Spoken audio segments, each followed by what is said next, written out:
आले भाई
ओम शांति। शांति। आज हमारे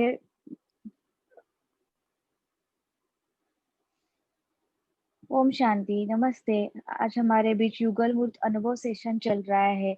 उसमें हमारे सबके प्रिय बलवंत भाई और बहन जी है। हम उनका अनुभव सुनने के लिए बहुत उत्सुक है। वो बहुत सालों से ज्ञान में है और साथ साथ हम हमारे प्यारी दीदी का भी स्वागत करते हैं, जो अपने सेंटर से सबको संस्कार और दृष्टि देती रहती है।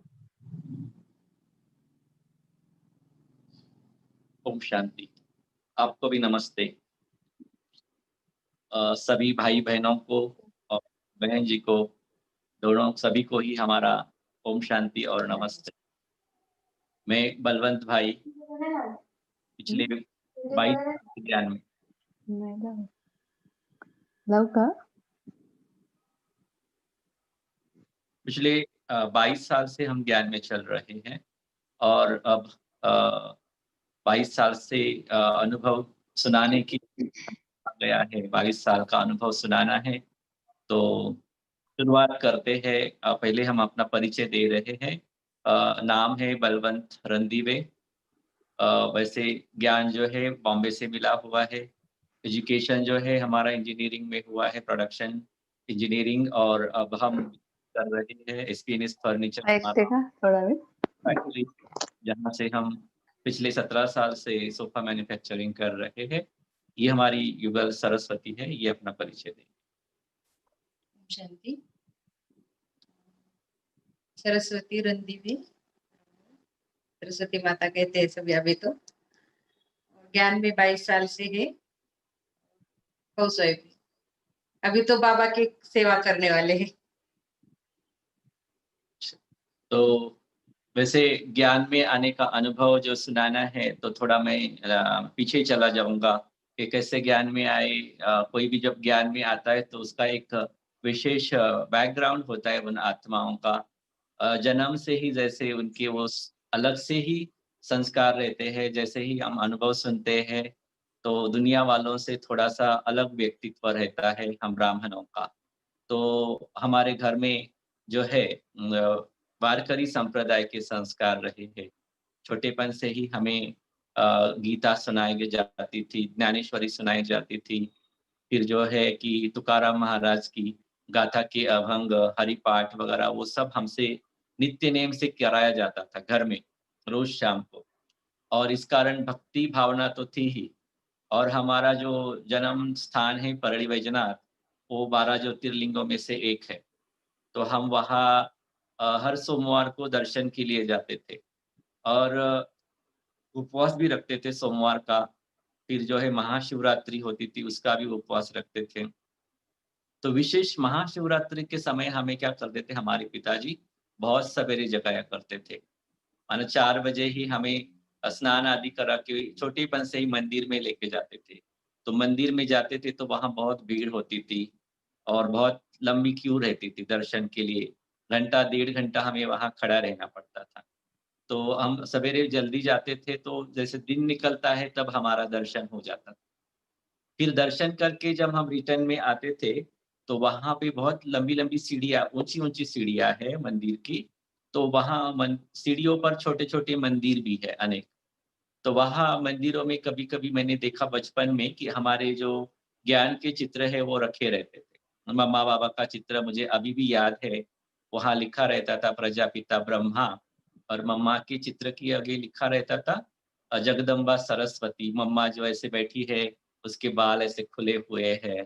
तो उसके पास कोई चित्र समझाने वाले नहीं रहते थे, क्योंकि इतना सवेरे कोई सेंटर पर से आते नहीं होंगे शायद। खाली चित्र रखे हुए रहते थे, तो हम जाते-जाते हमारा ये रिवाज था कि हर छोटे-छोटे मंदिर में भी हम दर्शन करके जाते थे। तो उस मंदिर में जब हम वो चित्र देखते थे कि ब्रह्मा लिखा है और यहाँ सरस्वती लिखा है, ये तो आदमी लग रहे हैं हमारे जैसे, और इनको क्यों कहा गया है ब्रह्मा और सरस्वती? वो हमारे मन में छोटेपन से एक प्रश्न आता, मगर वहाँ कोई जवाब देने वाला नहीं रहता था। तो ऐसे अनेक साल तक चलता रहा कि प्रदर्शनी के कई चित्र रखे हुए रहते थे, आस-पास पेंडाल लगी रहती थी, मगर समझाने वाला कोई नहीं रहता था और हम फिर ऐसे ही प्रश्न लेकर के चलते थे। तो आगे क्या हुआ कि जैसे-जैसे हम बड़े होते गए, समझ बढ़ती गई और 10th के बाद हमारा एजुकेशन बाहर शुरू हो गया, वरना हमारे नेटिव प्लेस से हम थोड़ा घर से दूर रहने लगे। तो वहाँ पर इंजीनियरिंग पढ़ने के लिए गए, तो वहाँ पर हमें एक हमारे सहपाठी मिले, क्लासमेट मिले जो ज्ञान में चलते थे। तो किरण भाई उनका नाम है, वो कई बार हमारे यहाँ अभी भी आते-जाते रहते हैं, हमारा संपर्क काफ़ी अच्छा है, काफ़ी अच्छे मित्र हैं हमारे। तो वो उस समय ज्ञान में चलते थे और वो सफ़ेद कपड़े पहनकर आते थे क्लास में, और हम लोग जो है दूसरे स्टूडेंट्स, अभी हम तो घर से बाहर रहते थे, तो हमारा खान-पान आदि हम पहले वर्ष तो खुद ही बनाते थे, फिर आगे हमने मेस भी लगाया, अभ्यास नहीं होता है करके। फिर हम चाय आदि होटल में जाकर पीते थे। उनको अगर हम कहें चलो तो वो नहीं आते थे हमारे साथ। और वो हमें कुछ ऐसे बताते थे कि भगवान आ चुका है वगैरह, मगर हम उनकी बातों की तरफ इतना ध्यान नहीं दे पाते थे उस समय पर, क्योंकि स्टडी भी रहती थी और बाकी लोग भी कहते थे देखो उसकी बातें नहीं सुनो, नहीं तो उसके जैसे बन जाओगे और फिर आपका चाय आदि भी पीने के लिए आप हमारे साथ नहीं आओ। तो ऐसे भी होता था। तो हमने सोचा पता नहीं क्या है, वो तो भाई तो बहुत अच्छे से बताते रहता था कि वहाँ विदेशी आते हैं, ये होता है। फिर क्या हुआ, एक दिन उन्होंने वहाँ प्रदर्शनी लगाई कॉलेज में। कॉलेज में प्रदर्शनी लगाई तो वहाँ पे हमने 2-3 ही चित्र उन्होंने लाए थे, जैसे एक परमात्मा शिव पिता का और दूसरा आत्मा का था और सीढ़ी का था। तो हमने वो 2-3 चित्र समझे और हमें इसमें से ये पता चला कि भगवान एक है और वो शिव बाबा है। शिव परमात्मा जिसे हम शिवलिंग के रूप में पूजते हैं, तो हमको तो ये हुआ कि हम तो रोज़ जाते हैं शिव के मंदिर में, हमारे यहाँ तो बड़ा शिवलिंग का मंदिर है और माना अपना ही ज्ञान है ऐसे लगा। फिर जो है सीढ़ी का चित्र मुझे बहुत अच्छा लगा। सीढ़ी के चित्र में मनुष्य जीवन की 84 जन्मों की कहानी जो बताई गई है, वो मुझे बड़ी इंटरेस्टिंग लगी और मुझे मन में उस समय ही संकल्प आया कि मेरी पढ़ाई अभी चल रही है और मैं इसमें ध्यान नहीं दे पाऊँगा, तो पढ़ाई पूरी होने के बाद मैं ये समझूँगा ज़रूर, इसका जो भी है ज्ञान, मुझे अच्छी रीति से समझना है। क्योंकि आध्यात्मिकता के संस्कार तो थे ही। जैसे हमने कहा कि घर में तो था ही पाठ पूजा, मगर मेरा ओन इंटरेस्ट भी था कि मैं विवेकानंद जी के पुस्तक आदि पढ़ा करता था। तो विवेकानंद जी भी आध्यात्मिकता की ही बात करते थे और एक बार क्या हुआ, सपने में मेरे एक ऐसा सफ़ेद वस्त्रधारियों का झुंड आया। और उसमें चेहरा तो विवेकानंद जी का दिख रहा था, मगर मैंने विवेकानंद जी के जो भी फ़ोटो देखे, वो सारे गेरुए वस्त्र के होते थे। मगर जो फ़ोटो में आया झुंड, उसमें वो जैसे विवेकानंद तो थे, मगर सफ़ेद वस्त्र में थे और उन्होंने मुझे पूछा कि, "क्या तुम सन्यास लोगे?" तो मैंने झट से कहा कि, मैं सन्यास नहीं लूँगा।" ऐसे कहा, क्योंकि मुझे था कि मेरा परिवार जो है, मेरे माता-पिता उनसे मुझे बहुत प्यार था और मुझे था कि मैं उनको बुढ़ापे में अच्छा सुख से रखूँ, है ना? वो हमारे ऊपर, बच्चों के ऊपर बहुत मेहनत करते थे, तो मुझे था कि मैं इनको छोड़कर नहीं जाऊँगा और मैं इनको बहुत अच्छे से सुख से रखूँगा। मगर मुझे आध्यात्मिक बातें समझने में इंटरेस्ट था। तो इस प्रकार से मेरा वहाँ एजुकेशन भी पूरा हो गया। फिर जो है मेरे मन से वो संकल्प भी निकल गया, मगर भगवान कितना शक्तिशाली है, मगर वो आप आगे समझेंगे कि मेरा एजुकेशन पूरा हो गया और मैं माना जॉब करने लगा। पहले मैंने पुणे में 2 ढाई साल जॉब किया, फिर मैं बॉम्बे चला गया।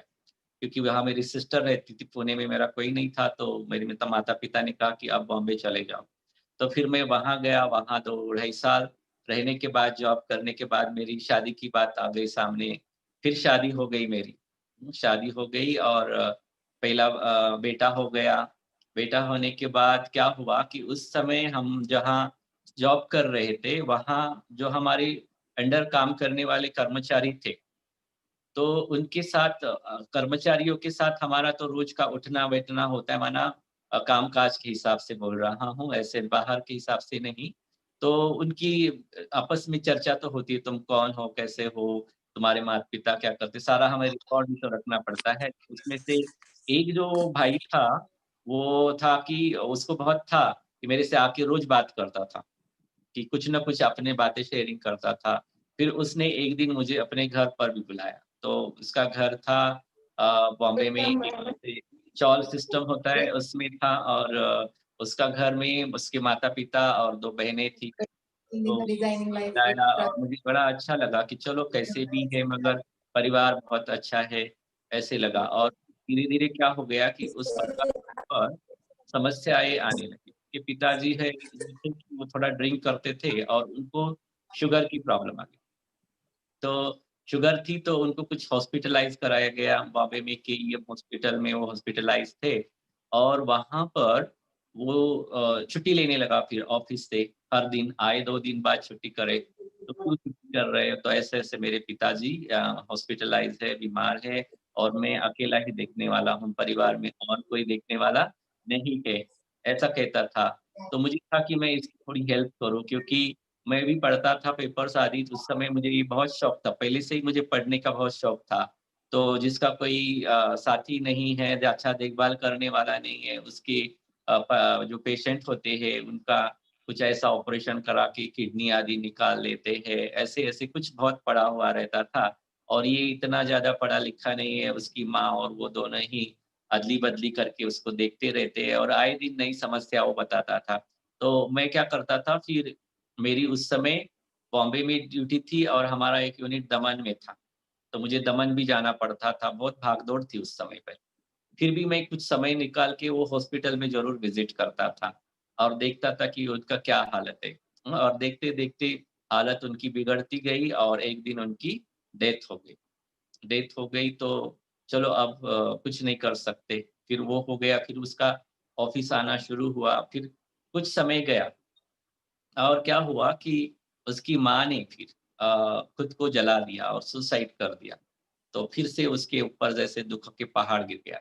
जैसे मेरे अंदर पहले से ही एक महसूसता का संस्कार है, दूसरे के दुःख को भी जैसे अपना दुःख समझकर देखने की जो होती है ना अंदर महसूसता, भले अपना दुःख नहीं है, मगर दूसरे का दुःख है। तो उसको मैंने बहुत गहराई से महसूस किया। और फिर वो था कि मुझे अब इसका तो ये तो बेसहारा हो गया जैसे, इसके ऊपर तो ज़िम्मेवारी भी आ गई, 2 बहनें हैं और ये अकेला है और ये छोटा था, बहनें बड़ी थी। तो मुझे उसके प्रति बहुत संकल्प चलने लगे और वो काम पे कभी आता, कभी नहीं आता, नई-नई समस्याएँ उनके सामने रहती थी और हम ज़्यादा कुछ नहीं कर पाते थे। मगर इस बीच में हुआ क्या कि जिस जिस समय उसकी माँ ने खुद को जला लिया था, उस रात मुझे एक सपना आया था। वैसे मुझे एक बचपन से एक था कि कुछ भी नया होने वाला है, जीवन में होने वाला है, तो वो जैसे पहले सपने में दिखता था। जैसे मेरी 10th की एग्ज़ाम हो गई, तो उसके जो मार्क्स है, वो एक्यूरेट मुझे मेरे सपने में दिखाई दिए और वही रिज़ल्ट मुझे मेरी मिली। फिर मेरा जो एजुकेशन पूरा हो गया इंजीनियरिंग का, तो उसके भी मार्क्स मुझे पता चले। ऐसी कई घटनाएँ जो मुझे अभी ज़्यादा याद नहीं है, कुछ अच्छी होती थी, कुछ बुरी होती थी। तो जब बुरी घटनाएँ देखते थे और वो हो जाती थी, तो हमें बड़ा दुःख लगता था और कभी ऐसा बुरा सपना आ जाए, तो हमें पहले ही डर लगने लगता था कि अब ये कुछ होगा और मैं कुछ नहीं कर पाऊँगा। तो वो क्या हुआ कि उसकी माँ का भी जब हुआ था ना, तो मेरे सपने में वो आया था सब कुछ कि उसको वो शमशान में खड़ा है और वो अग्नि दे रहा है और उसके बाल आदि निकाले हुए हैं। तो मैं वो सपना देखा और दूसरी सवेरे-सवेरे मुझे फ़ोन आ गया कि उसकी माँ ने ऐसे-ऐसे जला लिया है और वो हॉस्पिटल में पड़ी है और ज़्यादा जली गई। तो मैं चला गया उनको मिलने के लिए, तो मैंने क्या हुआ, मैं इतना सुध-बुध हो गया था कि मैंने टिकट भी नहीं लिया था, बस में बैठकर गया और जहाँ उतरा तो मुझे उसने पूछा टिकट कहाँ है? तो मैंने कहा मैंने नहीं लिया, तो फिर मेरे से फाइन भी लिया था। मेरे इतने संकल्प चलते थे उस समय पर। तो क्या ऐसे ही हो गया और फिर ज़्यादा संकल्प चलने लगे और फिर मेरा जो है ना कि हेल्थ अच्छा था सारा, मगर वो ज़्यादा संकल्प और व्यर्थ संकल्प जिसमें हम कुछ नहीं कर सकते, उसको ही तो हम व्यर्थ संकल्प कहते हैं ना, वो तो उनके कर्मों का हिसाब-किताब था, आज मेरी समझ में आ रहा है। तो उस समय तो कुछ ज्ञान नहीं था, मेरे संकल्प बहुत चलते थे कि इतना अच्छा खासा परिवार और थोड़े ही दिन में कैसे हो गया, हाँ, जैसे बिखर गया या टूट गया और मैं कुछ नहीं कर पाया।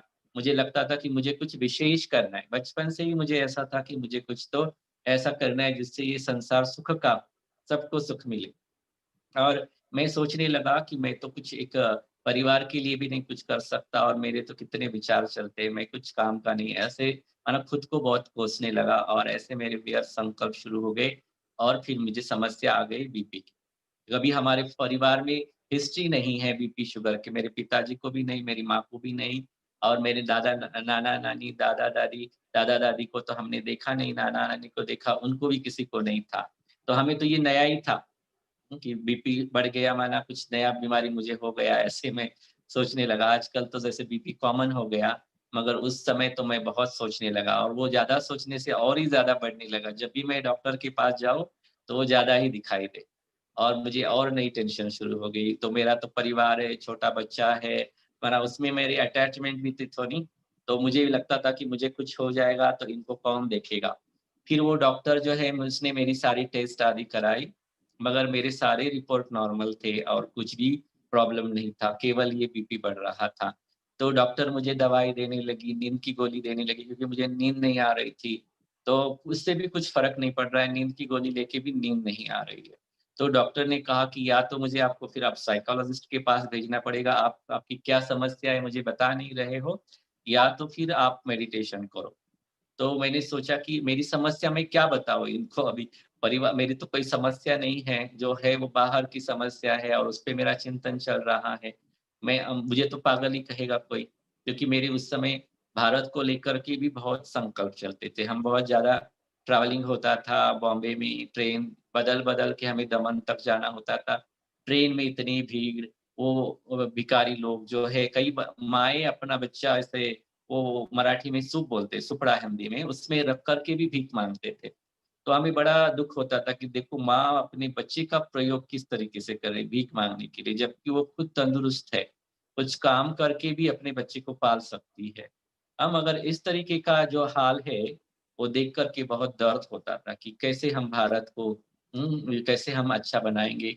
जबकि हमने गीत सुना था ना कि भारत हमारा सोने की चिड़िया है, जहाँ डाल-डाल पर सोने की चिड़िया करती बसेरा।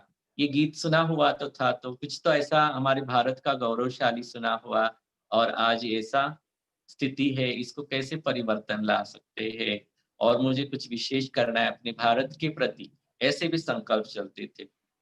तो ये सब मैं कैसे बताऊँ डॉक्टर को कि मेरा ये प्रॉब्लम है, और डॉक्टर ने कहा मेडिटेशन करो। मैंने बोला मेडिटेशन क्या होता है?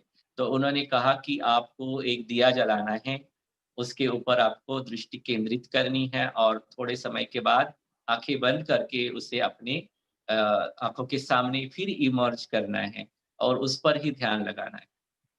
तो मैंने सोचा ये कब करना है? तो उन्होंने कहा सवेरे-सवेरे करो। फिर एक दिन क्या हुआ, मैंने सवेरे-सवेरे ऐसा प्रयोग किया।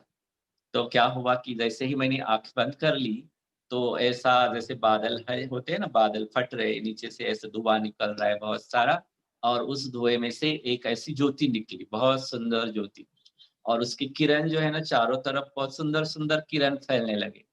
वो हो रहा है और दूसरी तरफ ऐसे फट रहा है नीचे से।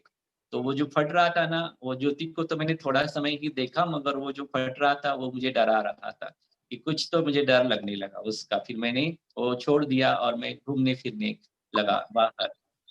तो फिर डॉक्टर को कहा कि मेरे से ये नहीं होगा, कि ये कैसे मेडिटेशन है, मुझे तो डर लगता है उससे। तो उसने कहा कि फिर आप सीखो कहीं से, मैंने कहा कहाँ से सीखूँ? तो उन्होंने कहा कि पहले यहाँ था अपने यहाँ ब्रह्मा कुमारी, वो सिखाते थे मेडिटेशन, अब मुझे नहीं मालूम कहाँ।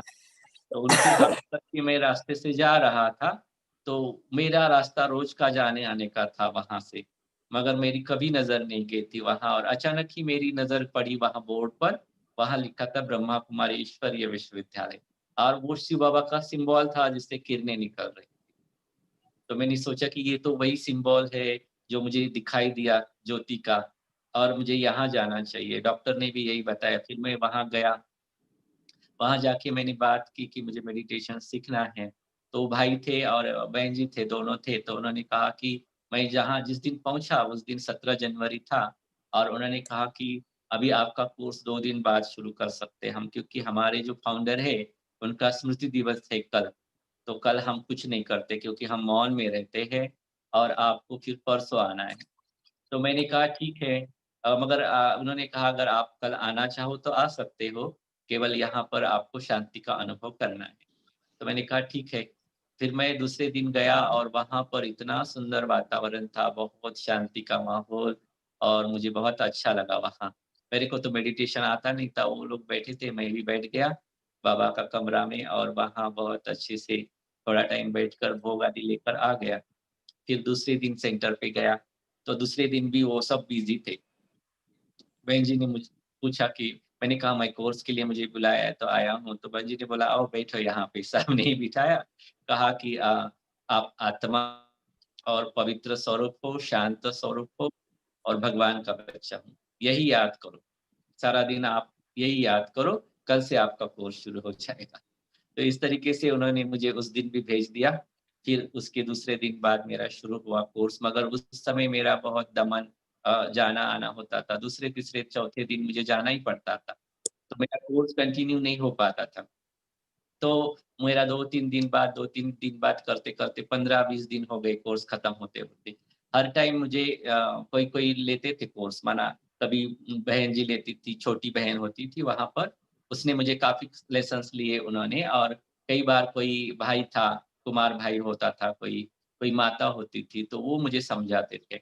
माना कोर्स मेरा जो है ना उतना बहुत इफ़ेक्टिव नहीं रहा, मगर वो जो बहन लेती थी, छोटी बहन थी, वो जब मेरा कोर्स लेती थी ना, तो वो जो बातें करती थी, वो मेरे बहुत दिल को छू। उसने कहा कि पिताश्री आए हुए हैं, बच्चा दुखी है, संसार में जैसे बॉम्बे में आ जाते हैं गाँव छोड़ के और देखते हैं अपना बच्चा बीमार है, दुखी है, तो बाप आकर उसको ले जाता है। तो ऐसे परमात्मा पिता आए हुए हैं अपने दुखी बच्चों को ले जाने के लिए। तो और दुःख क्या है, तो अपना दुःख कुछ नहीं है और संसार के दुःख में उलझे हुए हैं। तो मुझे मेरी ही बातें लगती थी और इस तरीके से मेरा कोर्स हो गया। और बाद में मुझे याद आया कि अरे! ये तो मैंने सारा जो है वहाँ सुना था कॉलेज में और मैंने संकल्प भी किया था कि करूँगा। तो ऐसे भगवान जो है हमारा संकल्प जो है पकड़ लेता है, कितना शक्तिशाली है वो। हम भूल जाते मगर वो नहीं भूलता। और उसने फिर इस तरीके से मुझे अपना बनाया। तो ये एक विधि थी, युक्ति थी बाबा की, मेरे को बचपन से ही पकड़ना चाहते थे, मैं पकड़ में नहीं आ था शायद और इसीलिए इतना सारा घटनाक्रम हुआ। और मुझे जो है कि यह ज्ञान मिल गया। तो ये जो ज्ञान मैं सुनता था ना, तो घर में आके मैं इनको बताता था कि वहाँ पर ऐसी-ऐसी बातें सुनाई। मुझे वो स्वर्ग का मॉडल बहुत अच्छा लगा। लास्ट दिन जब बताते कि ऐसी दुनिया आने वाली है, हम लक्ष्मी नारायण बनने वाले हैं, हम देवी-देवता थे, वो सारा मैं इनको बताता था। तो मेरा कोर्स हो गया और उन्होंने कहा कि अब आपको कल से मुरली सुनने आना है। तो मैंने कहा कि कल मेरे बेटे का जन्मदिन है और मैं नहीं आ सकता। शाम का ही समय, सवेरे तो मैं ऑफ़िस को जाता हूँ और शाम का समय है, शाम के समय पर ही तो मनाते हैं ना, तो मैं नहीं आ सकता। तो कहा कि आपके बेटे का जन्मदिन है, तो आपके बेटे को और आपके युगल को यहाँ भेज दो, क्योंकि उसको भी जन्मदिन के दिन भगवान के पास आना है। तो मैंने कहा वो करता हूँ और मैंने इनको और बेटे को भेज दिया सेंटर पर और शाम को बनाया, तो इनका फिर उसी दिन से कोर्स शुरू हो गया। बहन जी ने कहा कि आप भी कोर्स करो। तो इस तरीके से ये सुनाएँगे फिर आगे। आप सुनाइए अपना कोर्स हो गया। ओम शांति। हमारे घर पे भी माता-पिता मतलब भक्ति मार्ग में ही है सभी ज़्यादा, और शादी करने के लिए भी उन्होंने ऐसा ही घर देखा कि सामने वाले भी ऐसा ही हो, मतलब बच्ची को कोई परेशानी नहीं होनी चाहिए बाद में। इनके घर में भी वारकरी संप्रदाय के ही है और वो भी हाँ। माना वेजिटेरियन है पूरे। हमारे घर में भी वेजिटेरियन थे, तो इस कारण वो वैसे देख रहे थे। हाँ, शादी तो बहुत जल्दी शादी हो गई मेरी, 10th के बाद तुरंत शादी हो गई। फिर शादी के बाद बॉम्बे आए हम लोग। भाई पता नहीं क्या मेरा ये है कुछ या माता-पिता का है, ऐसे भाई मिले हमें और इनकी वजह से हम ज्ञान में आए। तो पवन का बर्थडे था, जुलाई दूसरा बर्थडे था। तो भाई ने हमें वहाँ छोड़ दिया सेंटर पे। मुझे तो कुछ भी नहीं पता था। डायरेक्ट सेंटर पे ही लेके गए, बुलाया है दीदी ने बोल के। फिर वहाँ गए, फिर मुझे भी बोला कि आप भी कल से आओ, आपका भी कोर्स करेंगे। मुझे तो कुछ भी पता नहीं था, ये कोर्स क्या होता है, बाबा क्या है, कुछ भी नहीं पता था। फिर लेकिन वहाँ जाने के बाद मुझे बहुत अच्छा लगा। तो कोर्स मेरा जैसे हुआ भाई के जैसा ही। जाती थी रोज़ मैं, 11 बजे, साढ़े 11 बजे वहाँ पहुँच जाती थी। पवन को वहाँ ननद के यहाँ छोड़ती थी, मैं जाती थी, बैठती थी जाके। कभी कोई होता था, किसी का कोर्स चालू रहता था, वही सुनो बोलते थे, मैं सुन के 1 घंटा बैठ के घर पे आ जाती थी। ऐसे ही कोर्स हुआ, 2-3 के बाद कोई किसी का चालू रहता था, वही सुनो वापस आ जाओ। ज़्यादा हैंड्स नहीं थे वही, उस टाइम पे नहीं अवेलेबल होते थे शायद, पता नहीं। फिर 15-20 दिन गए ऐसे ही कोर्स में ही। फिर मुरली सुनने भी दीदी ने बोला मुरली सुनने आओ आप, ये कोर्स हो गया है, तो फिर शाम के टाइम पे मुरली रहती थी वहाँ माताओं के लिए। फिर मुरली जाते थे, फिर 2 महीना गई मैं सेंटर पे। बाद में मीरा के तब प्रेग्नेंट थी मैं, तो 2 महीना ही जा पाई, फिर लेके गई मैं डिलीवरी के लिए। फिर आगे भैया के लिए तो आगे क्या हुआ कि हमें सेंटर पर तो रोज़ हम जाते थे। तो हमें बहन जी ने पूछा कि आप भोग लगाते हो क्या? तो मैंने कहा कि मैं तो भोग नहीं लगाता हूँ, तो कहा कि भोग लगाना ज़रूरी है, भगवान को भोग लगाए बिना कैसे खाते हो? तो मेरी तो गम्मत माना मज़ेदार बात हो गई कि मैंने क्या किया बाबा का वो सिम्बॉलिक लाइट रहता था वो लगाया था और वो जो भी पकाता था वो सामने लाके रखता था वैसे ही और गीत लगाकर थोड़ा योग करता था। माना वो कोई अलग से थाली सजाना वगैरह कुछ नहीं था। तो ऐसे ही मैं उधर रखता था और वो उसको की किरणें देता था और फिर भोजन करता था। तो इस तरीके से हमारी वो जर्नी शुरू हुई ज्ञान की मगर क्या हुआ कि जैसे ही हम ज्ञान में आए, तो शायद हम 2-4 महीने वहाँ ये तो चले गए मायके डिलीवरी के और मैं अकेला था तो फिर मुझे दीदी ने 1-2 बार हमें सेवा के लिए भी भेजा, प्रदर्शनी की सेवा आदि थी, तो उसके लिए भी भेजा। तो मैंने कहा मुझे तो कुछ आता नहीं है, तो बोला ठीक है फिर भी आप जाओ और कुछ समझो जाके। तो इस तरीके से हम इस सेवा में भी भेजने लगे। और फिर क्या हुआ कि हमारी ऑफ़िस से हमें कहा कि आपको अब हमेशा के लिए दमन शिफ्ट होना है, क्योंकि आपका आना-जाना जो है नहीं आ रही कंपनी की इतनी, आप वहाँ ही रहेंगे तो थोड़ा ज़्यादा कॉन्संट्रेट कर पाएँगे काम पे और आपका कंपनी को भी फ़ायदा होगा, आपकी भी भाग-दौड़ बढ़ जाएगी। ऐसा उन्होंने कहा तो मुझे बहुत बुरा लगा, क्योंकि मुझे ये ज्ञान बहुत अच्छा लगा था और मैं सोचने लगा कि अब मैं वहाँ जाऊँगा, तो अभी फिर से इससे शायद छूट जाऊँगा। तो मैंने बहन जी को ऐसे-ऐसे बताया कि बहन जी मुझे ऐसे बोल रहे हैं कि आप जाओ, तो अब क्या करें? तो उन्होंने कहा देखो अब जॉब तो आपको करनी है, हो सकता है कि वहाँ पर भी बाबा का घर हो, आप जाके पूछना किसी को। तो मैं तो इतने सालों से वहाँ जा रहा था, माना 4-5 साल से जाना-आना मेरा हो रहा था। मगर मैंने कभी देखा नहीं था, कभी सुना नहीं था, तो मैंने पूछा भी नहीं था। फिर इस टाइम जब भी मैं जैसे ही गया तो मेरे तो रिक्शे वाले वगैरह सब पहचान के थे, टैक्सी रिक्शा वाला। तो मैंने उसको पूछा कि अरे यहाँ पे पहला सवाल मैंने यही पूछा कि यहाँ ब्रह्मा कुमारी है क्या संस्था? तो वो कहा कि सफ़ेद साड़ी वाली क्या? तो मैंने बोला हाँ। तो वो तुरंत मुझे वहाँ लेकर के गया। और सेंटर पर ही छोड़ दिया उसने मुझे ले जाकर। मैं जाके वहाँ दीदी से मिला, फिर दीदी ने मुझे अच्छे से पूछा कहाँ से आए, क्या करते हो वगैरह। तो मैंने कहा ऐसा-ऐसा मेरे को अभी-अभी ज्ञान मिला हुआ है और मुझे था कि मैं अभी शायद इतनी अच्छी चीज़ से छूट जाऊँगा मगर मुझे यहाँ पता चला तो मैं यहाँ आया हूँ। तो बहन ने कहा कोई बात नहीं आप यहाँ आ सकते हो हमेशा के लिए। तो फिर वहाँ पे पता चला कि मैंने कहा कि अभी मुझे यहाँ घर भी देखना है। तो दीदी ने कहा कि हमारे सामने ही एक घर खाली है और अपने ही ज्ञान में चलने वाली माता का घर है। आप देख लो, आपको पसंद आए तो मैं बात करती हूँ। मैंने कहा कि इतना नज़दीक मिल रहा है सेंटर के क्योंकि सेंटर इस तरफ और घर उस तरफ बीच में केवल रास्ता। तो मैंने देखा घर काफ़ी बड़ा था। 6-7 रूम का घर था, ऊपर-नीचे था, समुद्र के किनारे पर ये सारा है, दमन का सेंटर वगैरह उस समय का और वो घर भी। तो मुझे बड़ा अच्छा लगा, बड़ा इतनी ज़रूरत नहीं है इतने बड़े घर की मगर ये सेंटर के नज़दीक है इसलिए हमने हाँ कह दिया। और वहाँ पर बहन जी ने बात की माता को सामने और वो भी उधर से भी बिल्कुल खुशी से हाँ बोल दिया और वो घर भी हमें मिल गया। तो इस तरीके से हम सेंटर के बहुत नज़दीक रहने लगे। तो कुछ दिन तो मैं वहाँ जब भी जाता था दमन में तो होटल में रुकता था, होटल में खाना, होटल में रहना। अब ज्ञान में आ गए, तो खाने की भी परहेज़ और रहने का भी अच्छा होना चाहिए। होटल का वायुमंडल तो इतना अच्छा नहीं रहता, वो थोड़ी-थोड़ी समझ बढ़ जाती है। तो मैंने सोचा कि अब हमने ये घर लिया है, तो हम इसमें ही रहेंगे। इसकी साफ-सफाई नहीं हुई है, कुछ नहीं हुआ है, फिर भी हम थोड़ी-सी जगह साफ करके रह सकते हैं। इसलिए क्या हुआ कि मैंने हमारी तो कंपनी वो भी सोफ़ा बनाने वाली थी, तो वहाँ तो फ़ोम आदि होता है। तो वहाँ से मैंने एक गादी बना कर ले ली और ओढ़ने के लिए घर से लेके आया था। फिर मैं वहाँ उस रात रुकने का मैंने सोचा। तो उस समय क्या था कि मुझे थोड़ा फ़ीवर भी था और वो घर में मैं गया, तो देखा तो बहुत ही धूल थी क्योंकि काफ़ी दिनों से बंद था वो घर। और बहुत जाले वगैरह थी, लाइट भी ज़्यादा नहीं था, एक आध लाइट चालू था। तो मैंने वो थोड़ा-सा साफ़ किया और रात को पहुँचा था, तो ज़्यादा देख भी नहीं सकता था इधर-उधर, तो मैं थोड़ा-सा अंदर से डर भी गया कि मैंने आज ऐसा निर्णय थोड़ा गलत लिया है। फिर मैंने बाबा को कहा कि बाबा, आज मेरी तबीयत भी ज़रा ठीक नहीं है और ये जगह भी मेरे लिए नई है। मैं तो बचपन से माँ के साथ मेरा बहुत प्यार था।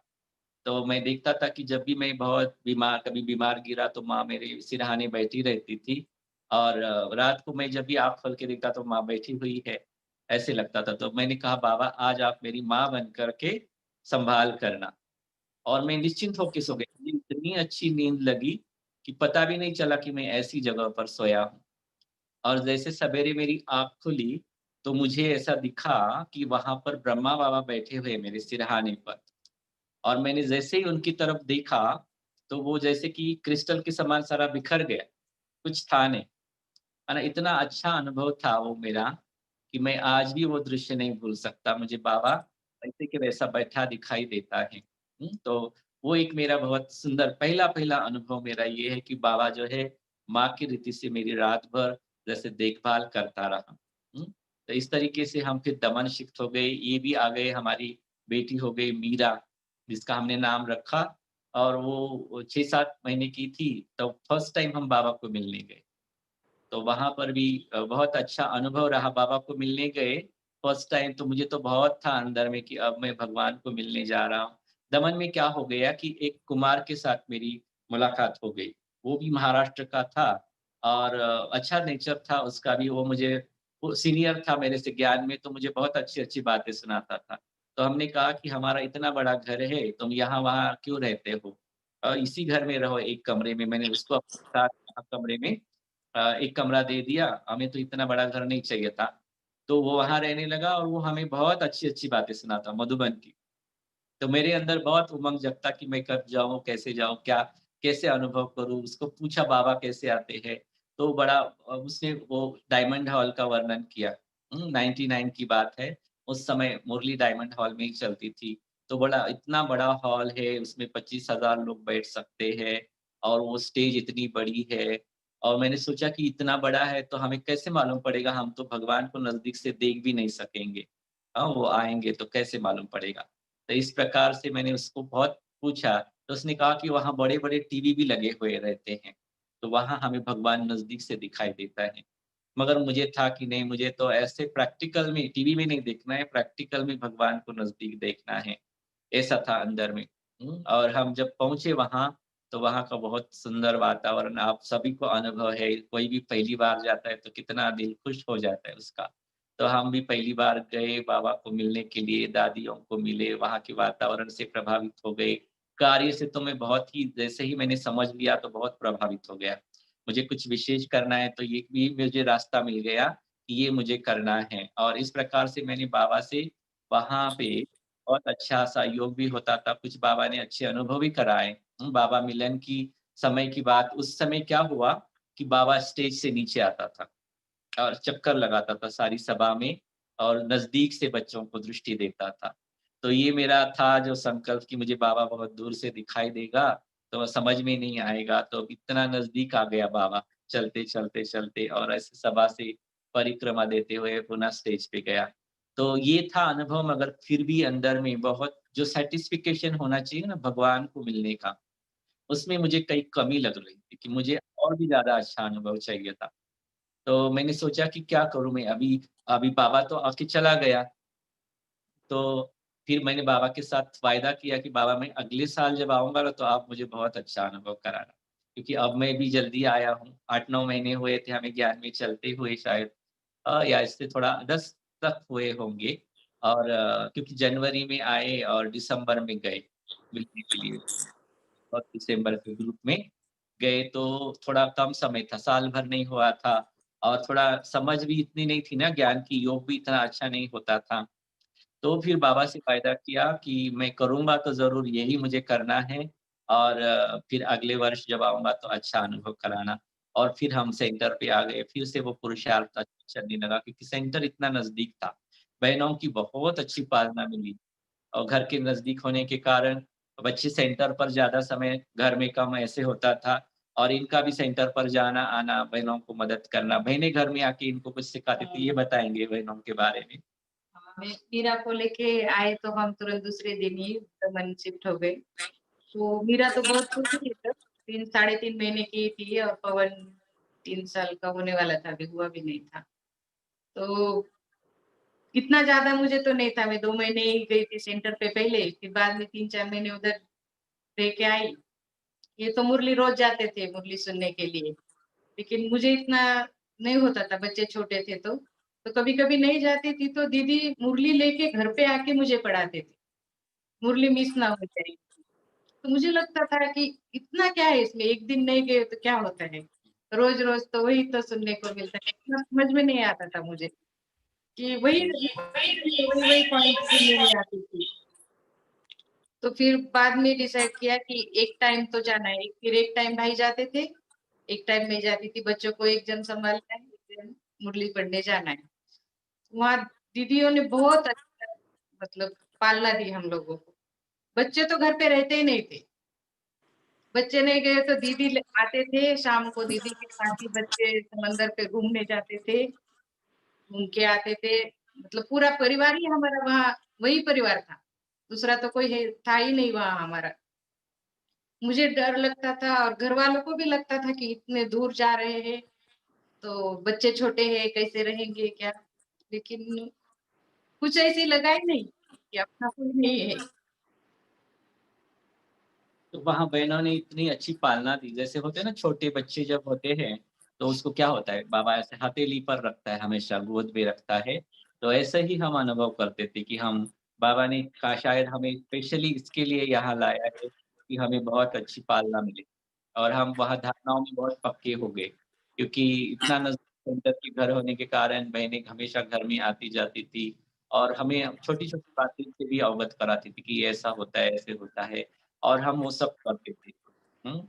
तो इस तरीके से वहाँ हमें बहुत ही अच्छी पालना मिली, बहनों का बहुत प्यार मिला और बहुत वहाँ प्रोग्राम्स भी बहुत अच्छे-अच्छे रखते थे सेंटर्स पर, हमें पिकनिक पर ले जाया करते थे, इतना सब होता था। बहुत अच्छी भट्टियाँ भी होती थी। हुँ, जैसे आजकल वो भट्टियाँ नहीं होती, दृष्टि योग की भट्टियाँ आदि। एक दिन क्या हो गया, बाबा की मुरली में आया कि आपके जो है ना मस्तक से ज्योति बिंदु दिखाई देगा। ऐसे बाबा के अव्यक्त वाणी में आया, लोगों को इसका साक्षात्कार होगा। ऐसे बाबा ने कहा अव्यक्त वाणी में। और दूसरे दिन मैं योग में बैठा था सेंटर पर, बहन जी जो है हमारी बड़ी दीदी जो है सेंटर सरली पर बैठकर योग करा रही थी। तो उस समय हम लोग तो डायरेक्ट दृष्टि लेना और देना यही होता था सेंटर पर। तो मैं दृष्टि ले रहा था, बहन जी दृष्टि दे रहे थे, तो उनके मस्तक पे मैंने ज्योति बिंदु देखा और बहुत समय तक देखा, जब तक योग चल रहा था। योग का गीत चल रहा था, मुरली के पहले पूरा गीत सुनते हैं ना हम, तो वो सारा गीत खत्म हो गया मगर वो ज्योति बिंदु का जो स्वरूप जो दीदी की भ्रुकुटी में दिख रहा था, वो कभी लुप्त नहीं हुआ। मैं देखता ही रहा, देखता ही रहा, देखता ही रहा। मुरली खत्म हो गई, फिर मैंने गौर से देखा कि शायद दीदी के यहाँ कुछ लगा है क्या? कभी सेंटर पर जाते हैं ना इधर-उधर प्रोग्राम में तो बिंदी आदि लगाते हैं, मगर ऐसा कुछ नहीं था। तो ये एक मुझे बहुत वहाँ गहन अनुभव। और फिर अगले साल हम 18 जनवरी को बाबा मिलन के लिए गए। बाबा मिलन के लिए इस बार मैं अकेला गया। फिर दीदी ने कहा कि आप दोनों एक साथ नहीं जाओ, क्योंकि बच्चे आपको कॉन्सन्ट्रेट नहीं करने देते ना, तो एक जन एक ग्रुप में जाओ, एक जन दूसरे ग्रुप में जाओ। तो इस तरीके से फिर मुझे भेजा 18 जनवरी को, तो मुझे बहुत अच्छा लगा। फिर वहाँ गए, तो क्या होता है कि खत लिखने का अनुभव मैं आपको सुनाता हूँ। बाबा को खत लिखने से कितना हल्के हो जाते हैं। तो ये सारी विधियाँ बाबा ने जो बताई हुई है, वो वहाँ गया तो मेरे थोड़े व्यर्थ संकल्प चलने लगे। वैसे मधुबन में जाने से व्यर्थ संकल्प नहीं चलनी चाहिए, मगर मैं नया था, तो शायद मेरे को व्यर्थ संकल्प आ रहे थे कि मैं तो भगवान मुझे कैसे मिल सकता है? क्योंकि मैं तो अभी-अभी वो पतित पुरानी दुनिया से आया हूँ, तो मेरा उठना-बैठना उन्हीं लोगों के साथ है और मुझे कैसे मिल सकता है? मेरे विचार इतने अभी शुद्ध नहीं हुए हैं, शायद इसलिए मुझे अभी भी भगवान मिलेगा कि नहीं मिलेगा, ऐसे लगने लगा। तो इतने चलने लगे तेज़। और फिर क्या हुआ कि एक क्लास में किसी ने कहा, किसी बहन ने या भाई ने कहा कि बाबा को खत लिखना है। तो मैंने खत लिखा बाबा को और कहा कि मेरे ऐसे-ऐसे विचार चल रहे हैं कि आप मुझे कैसे मिल सकते हो? मैं तो पतित आत्मा हूँ, भगवान मुझे नहीं मिल सकता, ऐसे ही विचार चल रहे हैं। तो फिर क्या होगा, जैसे ही मैंने बाबा के सामने लेटर रखा, तो उसी क्षण मेरे व्यर्थ संकल्प पूरे स्टॉप हो गए और मेरा मन बिल्कुल साइलेंस में चला गया, शांति में। उस समय से मेरा मौन जो शुरू हुआ, उस समय हमें 3-3 दिन मौन रखा जाता था। बाबा जिस दिन आता है उसके पहले 3 दिन मौन रखते थे। तो 3 दिन मेरा बहुत अच्छा मौन रहा और फिर जिस दिन बाबा आए, उस दिन बहुत मज़ा आया। क्योंकि हमें बैठने के लिए मैं कुर्सी पर नहीं बैठा इस बारी, मैंने कहा मुझे नीचे बैठना है और बिल्कुल बाबा के सामने। उस समय संख्या होती थी 10,000 वगैरह, 10 साढ़े 10,000। तो हमारा नंबर जो है ना 7 number gate, I think 7 number के बाद छोड़ा करते थे, क्योंकि विंग्स वगैरह-वगैरह सब होता है ना, वो सारा सेटिंग होने के बाद 7 नंबर से खुला होता था। तो मुझे 7 नंबर गेट के पास जगह मिली, मैं बैठा वहाँ पे और फिर मैंने देखा बाबा आने के समय, मैंने कहा मुझे ना टीवी में देखना है ना कहीं देखना है, मुझे तो बाबा के बिल्कुल भ्रुकुटी में देखना है और स्टेज पर ही देखना है। भले बाबा दूर है, मगर मुझे देखना बाबा को ही है। और इसी संकल्प के साथ मैं बैठ गया और फिर गीत शुरू हो गया, फिर थोड़ा समय गीत चला, योग उस समय बहुत चलता था। 2-3 गीत तो बजते ही थे और फिर बाबा आता था, फिर बाबा दृष्टि देता था। तो जैसे ही बाबा आता था तो बिल्कुल सन्नाटा हो जाता, एकदम शांति, कोई कुछ नहीं। ज़रा-सी भी चुर-पुर नहीं होती थी। तो इतना अच्छा माहौल बन जाता था, तो फिर क्या हो गया कि मेरी दृष्टि बिल्कुल बाबा के यहाँ मस्तक पर, तो उसमें मुझे बिंदु दिखाई देने लगा और वहाँ से डायरेक्ट किरण आई और मेरे यहाँ पर। जैसे ही यहाँ पे आ गई तो मेरा सारा शरीर का भान जैसे बिल्कुल धुल गया, बिल्कुल हल्का हो गया मैं और सारा रोम-रोम जैसे ऐसे फूल खिल रहे रोम-रोम में। तो आज भी मुझे वो फीलिंग आ रही है। इतनी अच्छी फीलिंग थी, मैं बिल्कुल हल्का हो गया। मेरे ऊपर मैंने ऐसा वो शॉल रखा था, ठंडी के दिन होते थे ना तो शॉल में रखते थे। तो वो भी मुझे हेवी लगने लगा। जब मैंने उसको उठा के बाजू में रखा और फिर मुरली सुनी बाद में। तो बाबा ने मुरली भी बहुत अच्छी सुनाई। तो उस दिन मैं बाबा से यही बात कर रहा था योग में कि बाबा मेरा जन्मदिन है, 18 जनवरी मेरा जन्मदिन होता है। आपने मुझे पहली गिट्टी खिलाई और मुझे जन्मते ही गिट्टी खिलाई, मैंने भोग खाया ना और बाद में ज्ञान लिया।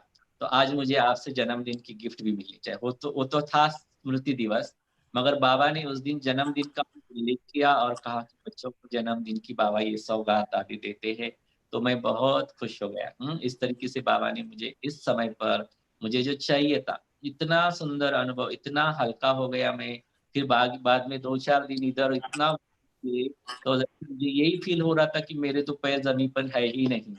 मैं इतना हल्का जैसे फरिश्ता ही उड़ रहा हूँ। वहाँ मंदिर भी देखने गए इस बार, वो जो जगदम्बा का मंदिर है ना वहाँ पर, ज्योति का मंदिर है, बहुत ऊँचाई पर है। तो वो सीढ़ियाँ भी मैंने इतनी आसानी से चढ़ी और इतने आसानी से उतर कर, है ना, इतना हल्कापन था कि कितना भी कुछ करो, भागो, दौड़ो, कुछ असर नहीं हो रहा था। तो इस तरीके से बाबा ने इस समय मुझे बहुत ही सुंदर अनुभव कराया था। ये हमारे बाबा मिलन के अनुभव। दादी की भी दृष्टि बहुत प्रकाश मणि दादी की फर्स्ट टाइम की दृष्टि इतनी आज भी याद आती है कि दादी ने जो देखा तो ऐसे लगा कि केवल दादी मुझे देख रही है और मैं बिल्कुल हल्का फ़ील कर रहा था उस समय भी। तो ये भी मुझे आज भी याद रहता है। तो ऐसे परिवार की माना दैवी परिवार की यह अलौकिक पालना उस समय से बहुत की, आज भी कर रहे हैं और आगे जो है हमारे अनुभव बाबा कैसे पिता के रूप में, रक्षक के रूप में हमारी संभाल करता है, हुँ? इससे रिलेटेड है। हाँ, तो जैसे कि हम दमन में कुछ 2 ढाई 3 साल रहे होंगे, फिर से हमें बॉम्बे बुलाया गया और हम बॉम्बे आ गए। बॉम्बे में आने के बाद क्या हुआ कि हमने मकान घर जो है भाड़े से ले लिया और वहाँ रहने लगे, तो वो था रो हाउस और उसके थे 3 फ्लोर। तो सेकंड में हमें मिला नहीं, हमें 3rd पे मिला और सेकंड में एक पुलिस फैमिली रहती थी और नीचे वाला खाली था शायद। तो माना ऐसा था वो, तो 3 फ्लोर का था, ग्राउंड फ्लोर, फर्स्ट फ्लोर और सेकंड, तो सेकंड पर हम रहते थे। तो फर्स्ट फ्लोर वाले जो पुलिस वाले थे ना, वो थोड़ा, वो जो लेडी थी वो ज़रा ये थी, उसको था कि मेरा पति पुलिस वाला है, तो मैं जो भी दादागिरी करूँ टाइप मैं जो भी करूँ वो इन लोगों को सहन करना है। तो वो सारा पानी यूज़ कर लेती थी, हमें पानी नहीं मिलता था। माना 2 ढाई महीने रहने के बाद हम तंग हो गए और सोचा कि अब यहाँ नहीं रह सकते हम, फिर हमने घर ढूँढना शुरू किया। तो इन्होंने ही ढूँढा घर, क्योंकि एजेंट को बार-बार पैसा देना बड़ा कठिन है, बॉम्बे में घर लेना है तो एजेंट के थ्रू ही मिलता है। और फिर बाबा ने इनको कॉन्टैक्ट उसमें से इन्होंने पूछा और एक घर मिला। फिर हमने वहाँ शिफ्ट किया। तो वो भी हमारा जो घर है ना, वो बॉम्बे में सिडको के घर होते हैं, तो उसमें उसको बैठी चाल जैसे होते हैं, उसमें ग्राउंड फ्लोर होता है और फर्स्ट फ्लोर माना 2 मंजिला होता है, तो वैसा घर मिला, तो हम वहाँ शिफ्ट हुए। तो वहाँ शिफ्ट हुए तो वहाँ के पड़ोसियों ने कहना शुरू कर दिया कि अब इस घर में आप आए हो ना, तो आपको ये घर बहुत लकी रहेगा। क्योंकि इस घर में जो भी आता है, वो अपने ही घर में जाता है, भाड़े के घर में नहीं जाता है। तो मुझे लगा कि ये तो बहुत अच्छी बात है, क्योंकि हमने अभी 2-4 महीने में 2 घर शिफ्ट किए थे, सामान बहुत ज़्यादा रहता है और वो खराब भी हो जाता है ना। तो हमने सोचा कि ये तो बड़ी अच्छी बात है, अब हम यहाँ कई सालों तक रहेंगे। हुँ, ऐसा सोचकर हम वहाँ रहने लगे। तो आगे क्या हो गया ये बताएँगे। फिर वहाँ रहते थे, देखिए सेंटर पे जाते थे तो सेंटर पे एक युगल ही थे, वो भी पुलिस में थे वो भाई, वानखेड़े। तो उनका घर उनको बेचना था और उनको ऐसे उनकी बेचना। ट्रांसफ़र हो गई थी। हाँ, तो उनको मतलब जो ज्ञान में है उनको ही देना था उनको वो घर। तो वो इतने पीछे लगे हमारे कि भाई आप ले लो बोल के। तो हमारा तो कुछ भी तैयारी, कुछ भी नहीं था हमारे पास तभी। पेमेंट पे घर चलता था, बस यही था, बाकी बचत तो कुछ भी नहीं था। तो ये ध्यान नहीं देते थे ज्यादा कि हो ही नहीं सकता और है तो वो क्या। उस समय क्या था कि मेरे को आने को देरी होती थी घर पे, तो मेरी उनसे मुलाकात नहीं होती थी। वो इनके पास मैसेज रखते थे, मैं इनके पास मैसेज रखता था। मैं उनको कहता था कि उनको बताओ कि हम लोग नहीं ले सकते, हमारी कैपेसिटी से बाहर है, हमने अभी तक कुछ सोचा ही नहीं है घर का। तो आप हमारे से मत पूछो, ऐसा आप उनको कह दो। और वो इनको कहते थे कि हमको आपको ही देना है। हाँ, वो रोज 1 महीना तक तो रोज आते थे। वो रात को 12-12 बजे तक बैठ के मुझे सुनाते थे, आप खाली हाँ बोलो हम सब कुछ करेंगे, आप खाली हाँ बोलो, भाई को आप तैयार करो, आप बोलो मेरे। वो माता जी भी बैठती थी, बहुत ज्ञान का भी सुनाते थे। बाबा करा रहा है, बाबा दे देगा, आप हाँ बोलो। तो फिर मैं इनके पीछे लगती थी। और उस घर की मैंने और एक आपको संकल्प की बात बताता हूँ। मैं वो भाई के घर गया था ऑलरेडी। मुझे अभी हम होते हैं ना बीके एक दूसरे को अपने घर बुलाते हैं, तो उन्होंने मुझे अपने घर बुलाया था। तो बहुत छोटा घर था वैसे तो, वो बॉम्बे की चौल जो सिडको की होती है ना, ground floor and first floor ऐसे वाला, तो वो था। और इतना सुंदर था वो, क्योंकि वो ब्राह्मण फैमिली का रखा हुआ घर था। बहुत अच्छा वायुमंडल था वहाँ का। और वहाँ मैंने अनुभव किया बहुत अच्छा घर है। तो मेरे मन में वहाँ संकल्प आया था, मगर कि जो है ना ऐसा ही घर मेरा होना चाहिए। और फिर वो भाई हमारे घर, माताजी और वो माना दोनों युगल भाई, हम लोग वहाँ अ, भाई-बहन ही बोलते थे, जैसे माताजी वगैरह नहीं बोलते थे। तो चंद्रकांत भाई और संध्या बहन, वो हमारे पास आए, 2 दिन बाद आने लगे, इनको मिलने लगे। फिर एक दिन मेरी छुट्टी पूछ कर वो आ गए और कहा कि आप ले लो बलवंत भाई, क्योंकि हमें आपको ही देना है।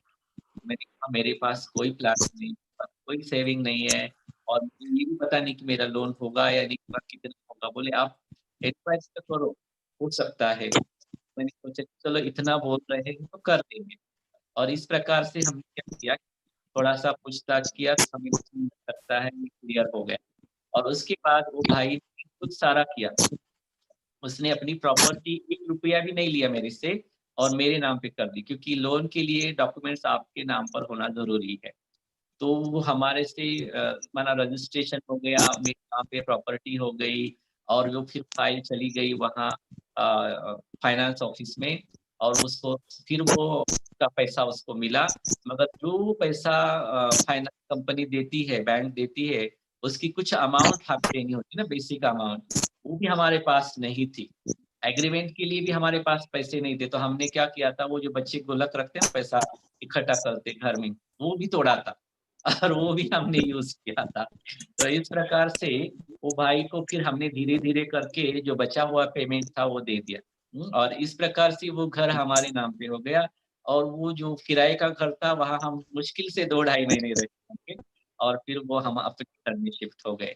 तो इस प्रकार एक पिता ने जैसे देखा कि मेरा बच्चा जो है लिए यहाँ-वहाँ भटक रहा है, तो उसको जैसे कि रहा नहीं, उसने खुद से मुझे सामने से अपना ओन मकान दे दिया। तो एक हमें पिता के रूप में बाबा ने बहुत अच्छी मदद की हुई है, ये हम कभी नहीं भूल सकते।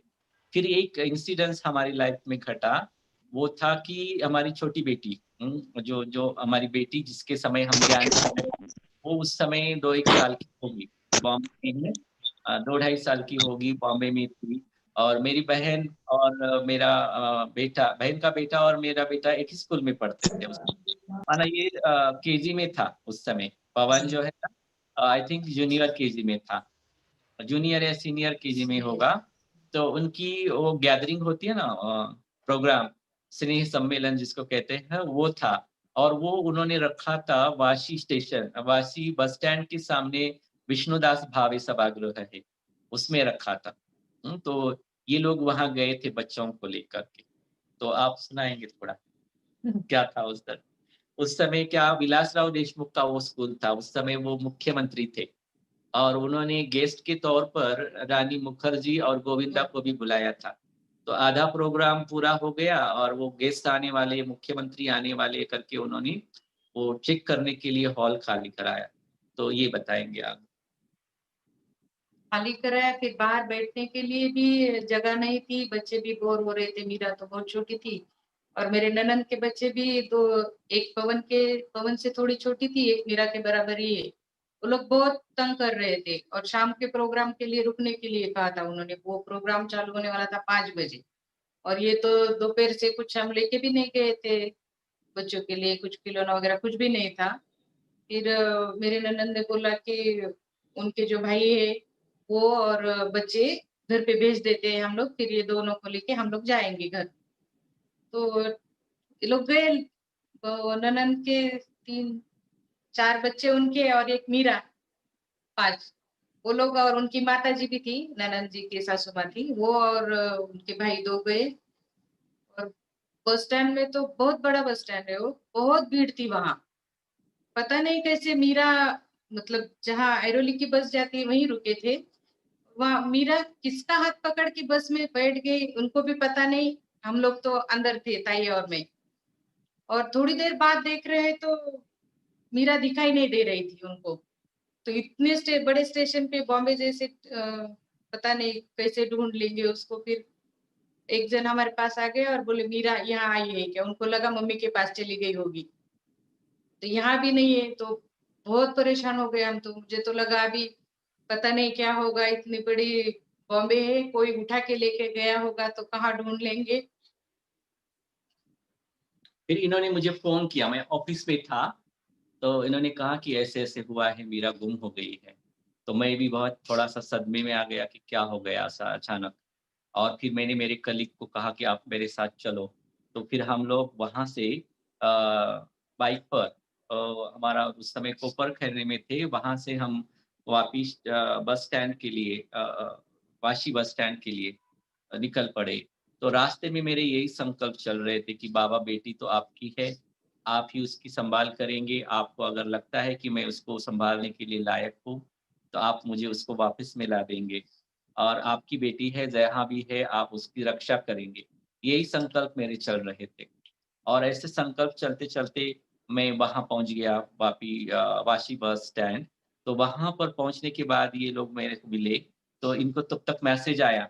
माना कि कोई भाई जो है वो बस में चढ़ा था, उसने देखा कि एक छोटी बच्ची आई है और उसका कोई रिश्तेदार साथ में नहीं है, तो उसके ध्यान में आ गया, ये रोने लगी शायद।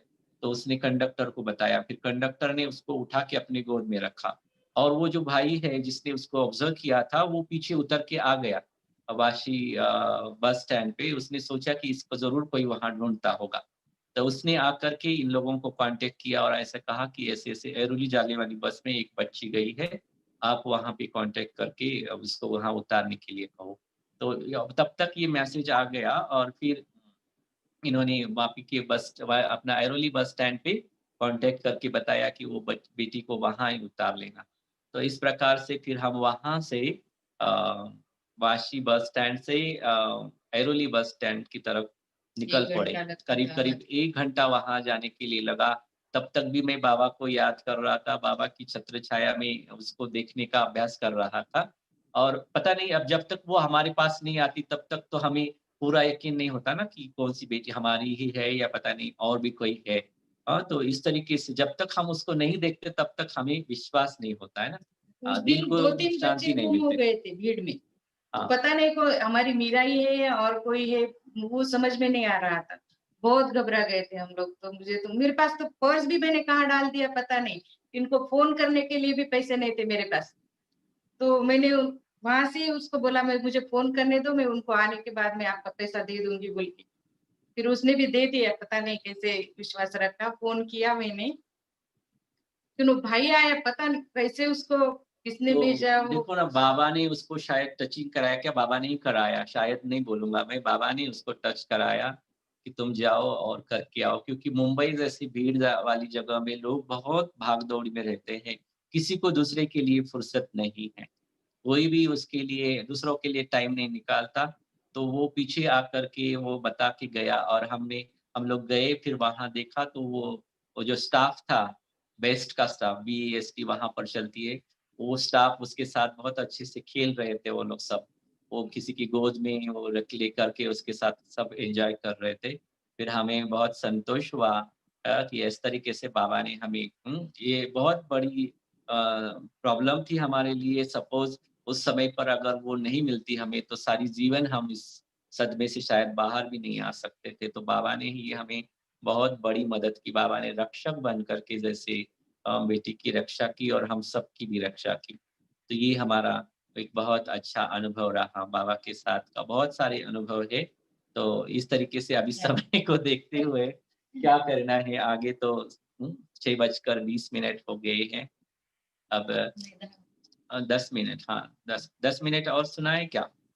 हाँ, अ, पूरा सुनाओ, जितना आपके पास अनुभव का खजाना है उतना पूरा सुनाना है। 7 भी बज जाएँगे तो भी चलेगा। अच्छा, नहीं, नहीं इतना तो नहीं लेंगे, क्योंकि ब सब लोगों को भी उतना टाइम होना चाहिए, और 10 मिनट में एक को सुनाएँगे और पूरा करेंगे। तो जो मुख्य अनुभव है उसमें अभी, जैसे कि आप मेरा अनुभव सुन रहे हो, तो मेरी जॉब जो है ना वो भी चेंज हो रही थी बार-बार। बॉम्बे हो गया, फिर दमन हो गया, फिर से बॉम्बे आ गए, फिर मुझे उन्होंने पूना भेजा। पूना में उन्होंने फैक्ट्री खोली और कहा पूना का कारोबार आपको सँभालना है। तो मैं पूना आ गया और फिर मुझे यहाँ से बॉम्बे जाना आना शुरू हो गया। तो ये इस तरीके से मेरा जो है ना इसका स्थिर नहीं हो रहा था जॉब। तो मैंने मेरे पास 2 बातें थी। एक था कि मुझे क्लासेस सुनते समय कुछ बहुत प्रेरणाएँ आती थी मन में। उषा दीदी जो है हमारी, उस समय एसएमएल कोर्सेज़ बहुत अच्छे से कराते थे। बिज़नेस विंग के प्रोग्राम्स वगैरह जो होते थे वो चलता था उस समय, कारोबारों में जाकर, ऑफ़िसेज़ में जाकर उनके वो एसएमएल कोर्सेज़ चलते थे, वो भी हम सुनते थे। तो उन्होंने अपने किसी लेक्चर में कहा था कि ये जो आध्यात्मिक क्रांति है हमारी, स्पिरिचुअल क्रांति जिसको कहते हैं, ये जब निचले स्तर तक पहुँच जाएगी, माना निचला स्तर माना समाज का जो कारीगर वर्ग है, कामगार वर्ग है, वहाँ तक जब पहुँचेगी तो ये पूरी हो जाएगी। तो ये था उनका कहना। मुझे वो बहुत अच्छा लगा सेंटेंस, दिल को छुआ, और मैं उन लोगों के अंदर रहता हूँ, ये था मुझे कि मैं अपने कर्मचारियों के प्रति कुछ कर सकता हूँ क्या? मगर मेरे बॉसेस तो इन बातों को स्वीकार करेंगे कि नहीं करेंगे, ये भी था।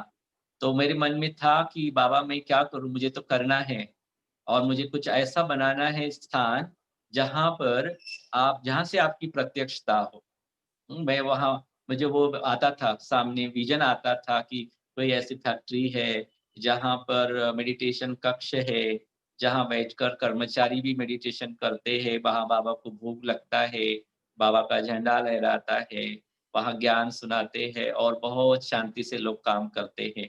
वो ऐसा विज़न उस समय आता था और मुझे नहीं था कि कैसे होगा, क्या होगा, वो संकल्प उस समय नहीं था, मगर था कि ऐसा कुछ मुझे करना चाहिए। अंदर में ये प्रेरणा आ रही थी अंदर से कि मुझे ऐसा कुछ निर्माण करना चाहिए, और उसी समय मुझे पूना में भेजा उन लोगों ने। तो मेरे पास दूसरा ये भी संकल्प आने लगा कि ये लोग तो मुझे यहाँ-वहाँ भगा ही रहे हैं, मुझे कहीं एक जगह स्थिर होने का कुछ मौका नहीं दे रहे, फिर मेरे बच्चों की पढ़ाई का क्या होगा? कैसे पढ़ेंगे वो? ये भी था। और इसी सिलसिले में क्या हो गया, यहाँ 1 डेढ़ साल कारोबार चली, और वो जो कारोबार थी सोफ़ा बनाने की उनकी, वो थोड़ी उस समय फिर क्या हो गया, जो नया-नया कारोबार आया था, तो उसमें बहुत प्रॉफ़िट मार्जिन थी। है ना? एक सोफ़ा आज हम अगर 50,000 का बेचते हैं, तो उस समय 2 ढाई लाख का बेचा जाता था। और फिर वो क्या हो गया, इनके पास ही था। फिर इन्होंने 3, 4, 5 साल चलाया, तो इस बीच में फिर क्या हो गया, और भी लोग ये इस प्रकार के सोफ़े बनाने लगे, और इसकी प्रॉफ़िट मार्जिन जो है बहुत कम हो गई, और इसमें बहुत कॉम्पिटिशन आ गई। तो जो बिज़नेस चलाने वाले थे उनको इस बिज़नेस में से इंटरेस्ट कम हो गया। उनको था कि अब ये नहीं करना है हमें। तो फिर उन्होंने छोड़ना चाहा उसको और फिर मैंने सोचा कि उनके लिए तो अभी ये कुछ नहीं है मगर मेरे लिए तो बहुत कुछ है। तो मैं अगर इसका मुझे नॉलेज है तो मैं ये कर सकता हूँ। और मैंने बाबा के साथ बैठकर ये संकल्प किया कि हम जो इस कारोबार को करेंगे और इससे थ्रू हम आपको प्रत्यक्ष करने का जो होता है ना ब्राह्मणों को अपनी लाइफ से बाबा को प्रत्यक्ष करना है।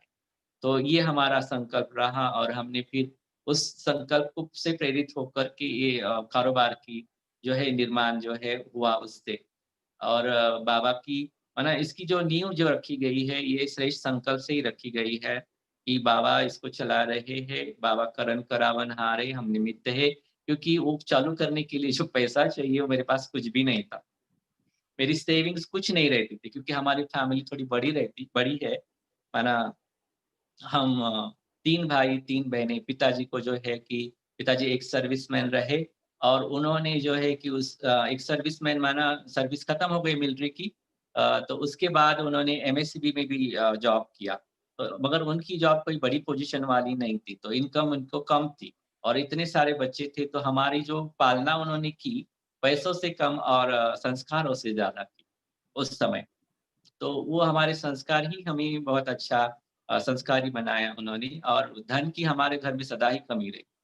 तो हम जब बड़े हुए, कमाने लगे तो हमारा नेचुरली पैसा जो है घर में ज़्यादा खर्चा होता था। भाइयों का कुछ 1-2 भाई का 2 भाइयों में से दोनों का भी पूरा पढ़ाई नहीं हुआ था। 2 बहनों की शादी हुई थी, 1 बहन की शादी बाद में हुई कि जैसे मैं कमाने लगा तो। मेरा इनकम भी बहुत ज़्यादा नहीं था, शुरू में तो कम ही रहता है। फिर भी मैं मेरा खर्चा निकाल कर जो बचता है वो घर में ही देता था। और इस प्रकार से मेरी सेविंग ज़ीरो थी। जब ये संकल्प आया तो। और फिर उसमें भी बाबा ने सारा मदद की और कराया और जो है कि कारोबार शुरू हुई बाबा की जो अलौकिक विधि से ही हमने सारा कराया। माना जैसे ही हमें वो स्थान मिला तो वहाँ हमने पहले योग भट्टी रखी।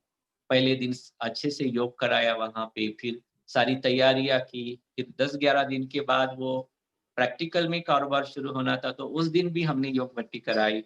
विधिवत बहनों को बुलाकर उनके हाथों से नारियल आदि तोड़ा और माना उस समय भी मुझे अभी भी याद है कि जो भट्टी रखी थी पहले दिन की, वो कुछ माताएँ आई थी हमारे साथ भट्टी में योग करने के लिए। हम परिवार में जाते ही है ना, तो वो भी आए थे। तो उस समय वो एक माता ने इतनी दुआएँ अच्छी दी थी, वो मुझे बहुत अच्छी अभी तक की भी याद रहती है।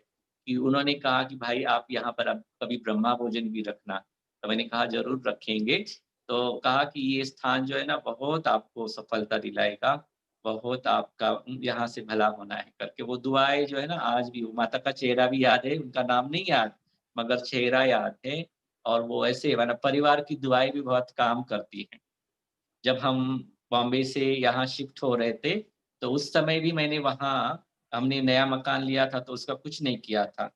तो वो समय भी हमने आने से पहले सोचा कि मकान का कुछ नहीं किया है, तो दीदी से बात किया तो दीदी ने कहा आप ब्रह्मा भोजन कराओ।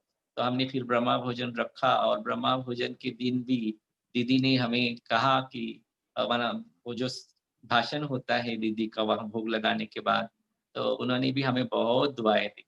ये जा रहे हैं कारोबार की रीति से, जॉब की रीति से जा रहे हैं। उस समय तो कारोबार का था नहीं उनके भी दिमाग में, मेरे भी दिमाग में, मगर कहा कि इस कारण से जा रहे हैं, तो हमारी दुआएँ हैं कि इनको बहुत सफलता मिले, दिन दुगुना रात चौगुना इनकी तरक्की हो। ये शब्द अभी भी मुझे याद है। तो ये परिवार की दुआएँ भी हमें बहुत काम करती, बाबा की मदद है। हमारे परिवार, दैवी परिवार की दुआएँ हैं, वो हमें चला रही है और इस प्रकार से हमारी ये जो एसपीएनएस फर्नीचर एक सोफ़ा मैन्युफैक्चरिंग छोटी-सी कारोबार धीरे-धीरे आज अच्छा स्वरूप लेकर सबकी पहचान में आ गई है। तो यहाँ पर हम पुणे में आए और ये कारोबार भी बाबा ने हमें दी है। इसमें हमारे साथ हमारे अ, ज्ञानी भाई, है ना? ज्ञान योग के ही अलौकिक भाई आशीष भाई भी हमें यहाँ मिले और वो भी हमें काफ़ी प्रेरित करते रहे सदा।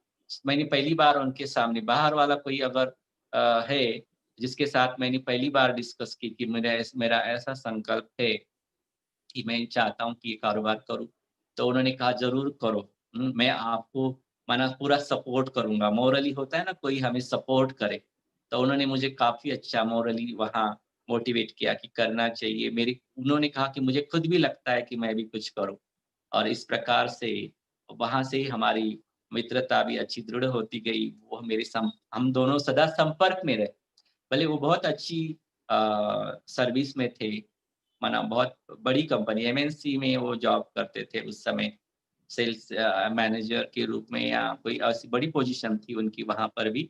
एक बार मैं उनके यहाँ गया भी था और कुछ काम से ऑफ़िस में हमें कहीं बाहर जाना था तो उन्होंने कहा मेरी ऑफ़िस में आ जाओ। तो वहाँ गया था तो वो देखा कितना बड़ा ऑफ़िस है। आज हम उस समय हम जितनी जगह में कारोबार कर रहे थे, उतनी बड़ी तो उनकी वो वॉशरूम थी।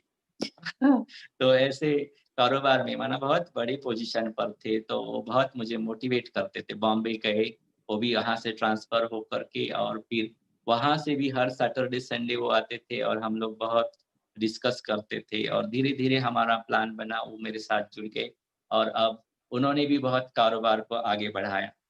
तो उनका बहुत बड़ा योगदान है। बाबा ने ही हम दोनों को यहाँ जैसे मिलाया और बाबा ही इस कारोबार के निमित्त है, तो उनको मालूम है किसकी कहाँ ज़रूरत है और उस हिसाब से उन्होंने उनके साथ हमें जोड़ा और उन्होंने इस कारोबार को माना इतने छोटे से इतना बड़ा तक तरक्की की ओर ले जाने में उनका बहुत बड़ा योगदान है। तो इस तरीके से हमारी ये कारोबार भी बाबा ने शुरू कर दी है और ये है हमारा अनुभव आगे पाठशाला का भी अनुभव है क्योंकि सेवा का बहुत शौक रहा शुरू से ही। सेंटर सेंटर पर भी बहनें हमें हमेशा कहती थी कि आप सेवा में जैसे प्रदर्शनी की सेवा हो जैसे मेले भी होते थे पहले मेले की सेवा में भी कहीं पर भी हमको बहुत उमंग दिलाते थे। इनके लिए भी इन्हों को तो पहली बार जब हम यहाँ पहुँचे थे दमन में, तो हम लोग तो नए थे ज्ञान योग में। करीब 6-7 महीने हुए थे और वो दशहरे के समय नवरात्रि में होती है, पहले वो ये ज़्यादा सेवा होती थी। बहुत क्रेज़ था उसका चैतन्य झाँकियाँ देवियों की और बहुत सुंदर रीति से करते थे। माना ऐसे लगता था कि प्रैक्टिकल में देवियाँ बैठी हुई है, स्टेज इतना विशाल होता था, उसमें वो सजावट इतनी सुंदर होती थी और उसमें एक-एक बहन को या माता को देवी के रूप में, अलग-अलग देवियों के रूप में बिठाते थे। तो इनको भी उन्होंने मौका दिया था, एक दिन सरस्वती का पार्ट लेके और बिठाया था ब्रह्मा और कुमारी का भी और क्या हो गया उसमें भी कि पहला दिन था और उस दिन वो सरस्वती का इनका पार्ट था। पहली बार ये भी स्टेज पर बैठे थे और बहुत अ, भीड़ होती थी। बहुत भीड़ थी और अचानक ही कुछ ऐसा हो गया वहाँ पे इलेक्ट्रिक का शॉर्ट सर्किट हो गया शायद और वो स्टेज में आग लग गई। तो फिर इन लोगों को सबको जल्दी-जल्दी से नीचे उतारा गया और फिर वो न्यूज़ फैल गई न्यूज़पेपर में आ गई दमन की ब्रह्मा कुमारी संस्था की प्रोग्राम में ऐसे-ऐसे हुआ। तो काफ़ी लोग न्यूज़ पढ़ते हैं ना। फिर बहन जी ने कहा कि ये तो बहुत अच्छा हो गया कि हमारा जो है पब्लिसिटी फ्री में हो गया। और फिर 1 दिन छोड़कर क्योंकि वो सारा ठीक भी करना था ना, फिर दूसरे दिन प्रदर्शनी ये लगाया झाँकी लगा दी और इस दिन उनको टॉप पे बिठा दिया।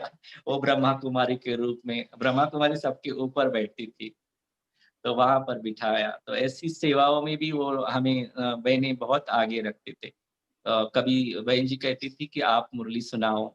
सवेरे के मुरली टाइम सुनने तो नहीं मगर शाम के टाइम को मुझे बहुत बार मौका मिला। कभी अगर दीदी नहीं है, उनको कहीं वलसाड़ वहाँ सब ज़ोन था, तो वहाँ अगर जाते थे तो कहते थे कि आप सवेरे की भी मुरली सुनाना। तो इस प्रकार से वो भी सेवा हमें मिलती रही और सेवाओं में बहुत यहाँ आने के बाद पुणे में भी हमारे जो उस समय के निमित्त बहन जी थे, अनीता बहन जी, वो भी हमें कई बार मुरली के लिए कहते थे कि आप ही सुना दो।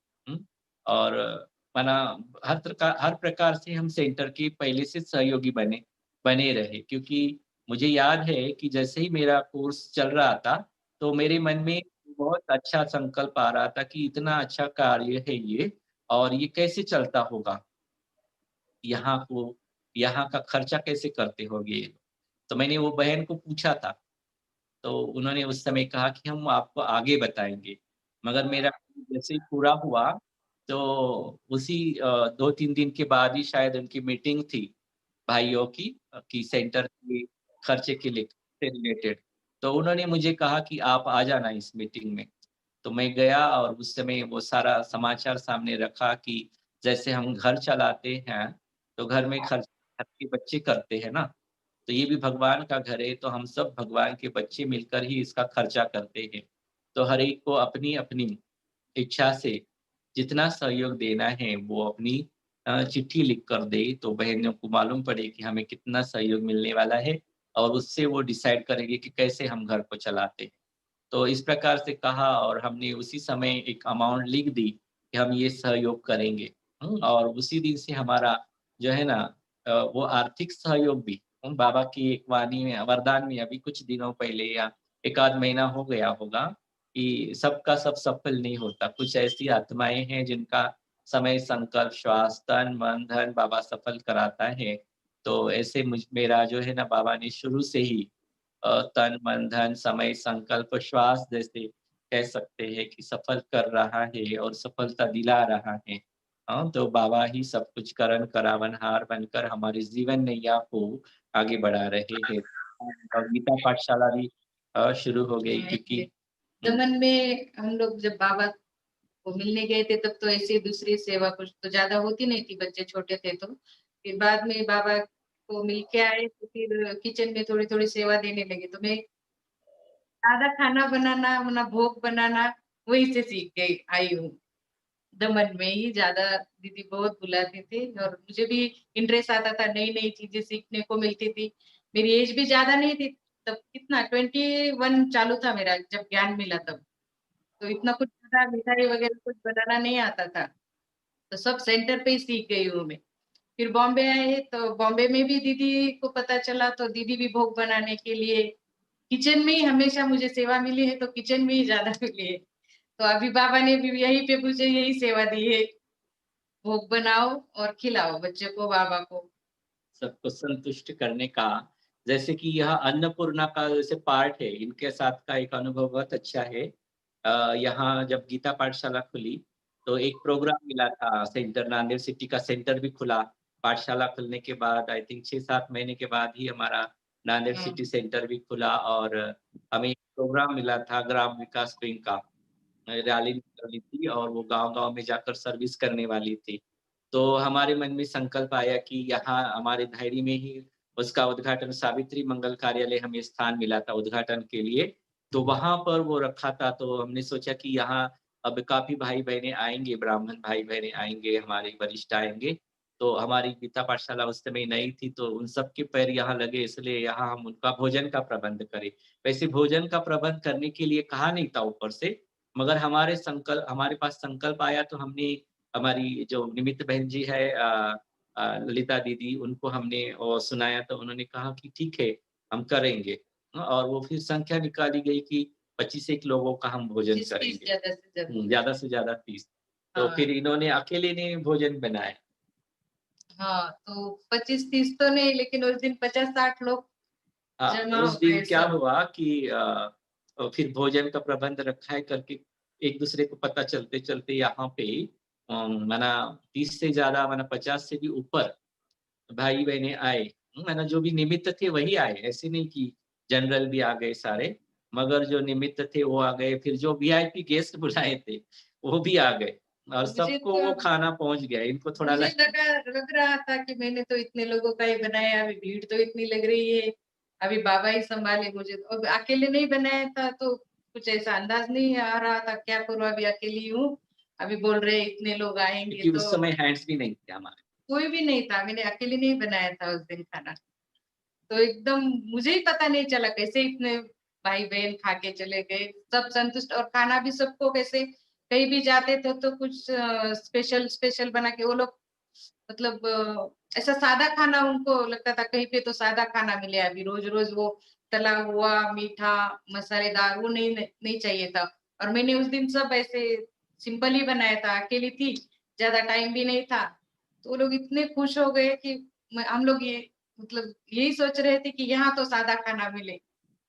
तो सब संतुष्ट होके खाना खा के चले गए। बाबा ने वो किया पता नहीं कैसे हो गया। मैंने उन्होंने कहा कि ये तो सात्विक भोजन मिला हमें यहाँ, जैसे तला हुआ भोजन जो होता है उसको राजसिक कहा जाता है ना, और हमारे ब्रह्मा भोजन में भी हम पकोड़े आदि रखते हैं। तो यहाँ पे उस टाइम पे इन्होंने खीर आदि रखा था, जो उसमें कोई तला हुआ गरिष्ठ भोजन जिसको कहते हैं, ज़्यादा मसालेदार वगैरह नहीं था। तो बहुत ही सब लोग खुश होके गए और वो हमें था अंदर कि कम ना गिरे, तो और वो हुँ, किसी को भी कम नहीं गिरा। सब इतने आए और सब खा कर के संतुष्ट होकर तृप्त के, होके चले गए। तृप्त होकर के गए। एक हमें उस समय का इनका माना ये अन्नपूर्णा का पार्ट जो है ना, बाबा ने बहुत अच्छा उसका रिज़ल्ट दिया था उस समय, ऐसे हमें फ़ील होता है।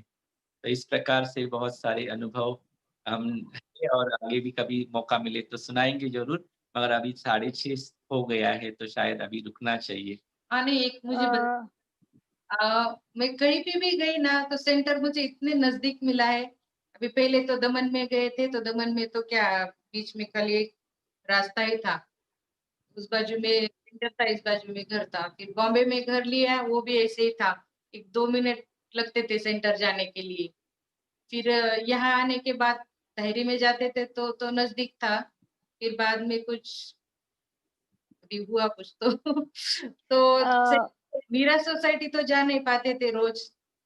तो मुझे लगता था अभी मुरली में कैसे पता नहीं कैसे जाऊँगी, रोज़ तो नहीं जा पाते हैं। भाई तो कभी-कभी जाते थे लेकिन मुझे बच्चों के स्कूल टिफ़िन थे तो मैं नहीं जा पाती थी। तो मुझे लगता है मेरे लिए बाबा मेरे घर में आके बैठा है। अ, शाम आप हाँ जी। आपको एक क्वेश्चन पूछना है। हाँ, नांदेड़ हाँ। सिटी के सब बच्चे आपको सुन रहे हैं और नांदेड़ सिटी का इतना अच्छा सेंटर हमें जो मिला है, इसमें आपका सबसे बड़ा सहयोग रहा है। तो आपको कैसे संकल्प आया कि नांदेड़ सिटी में सेंटर चाहिए, उसके बारे में थोड़ा बताएँगे आप?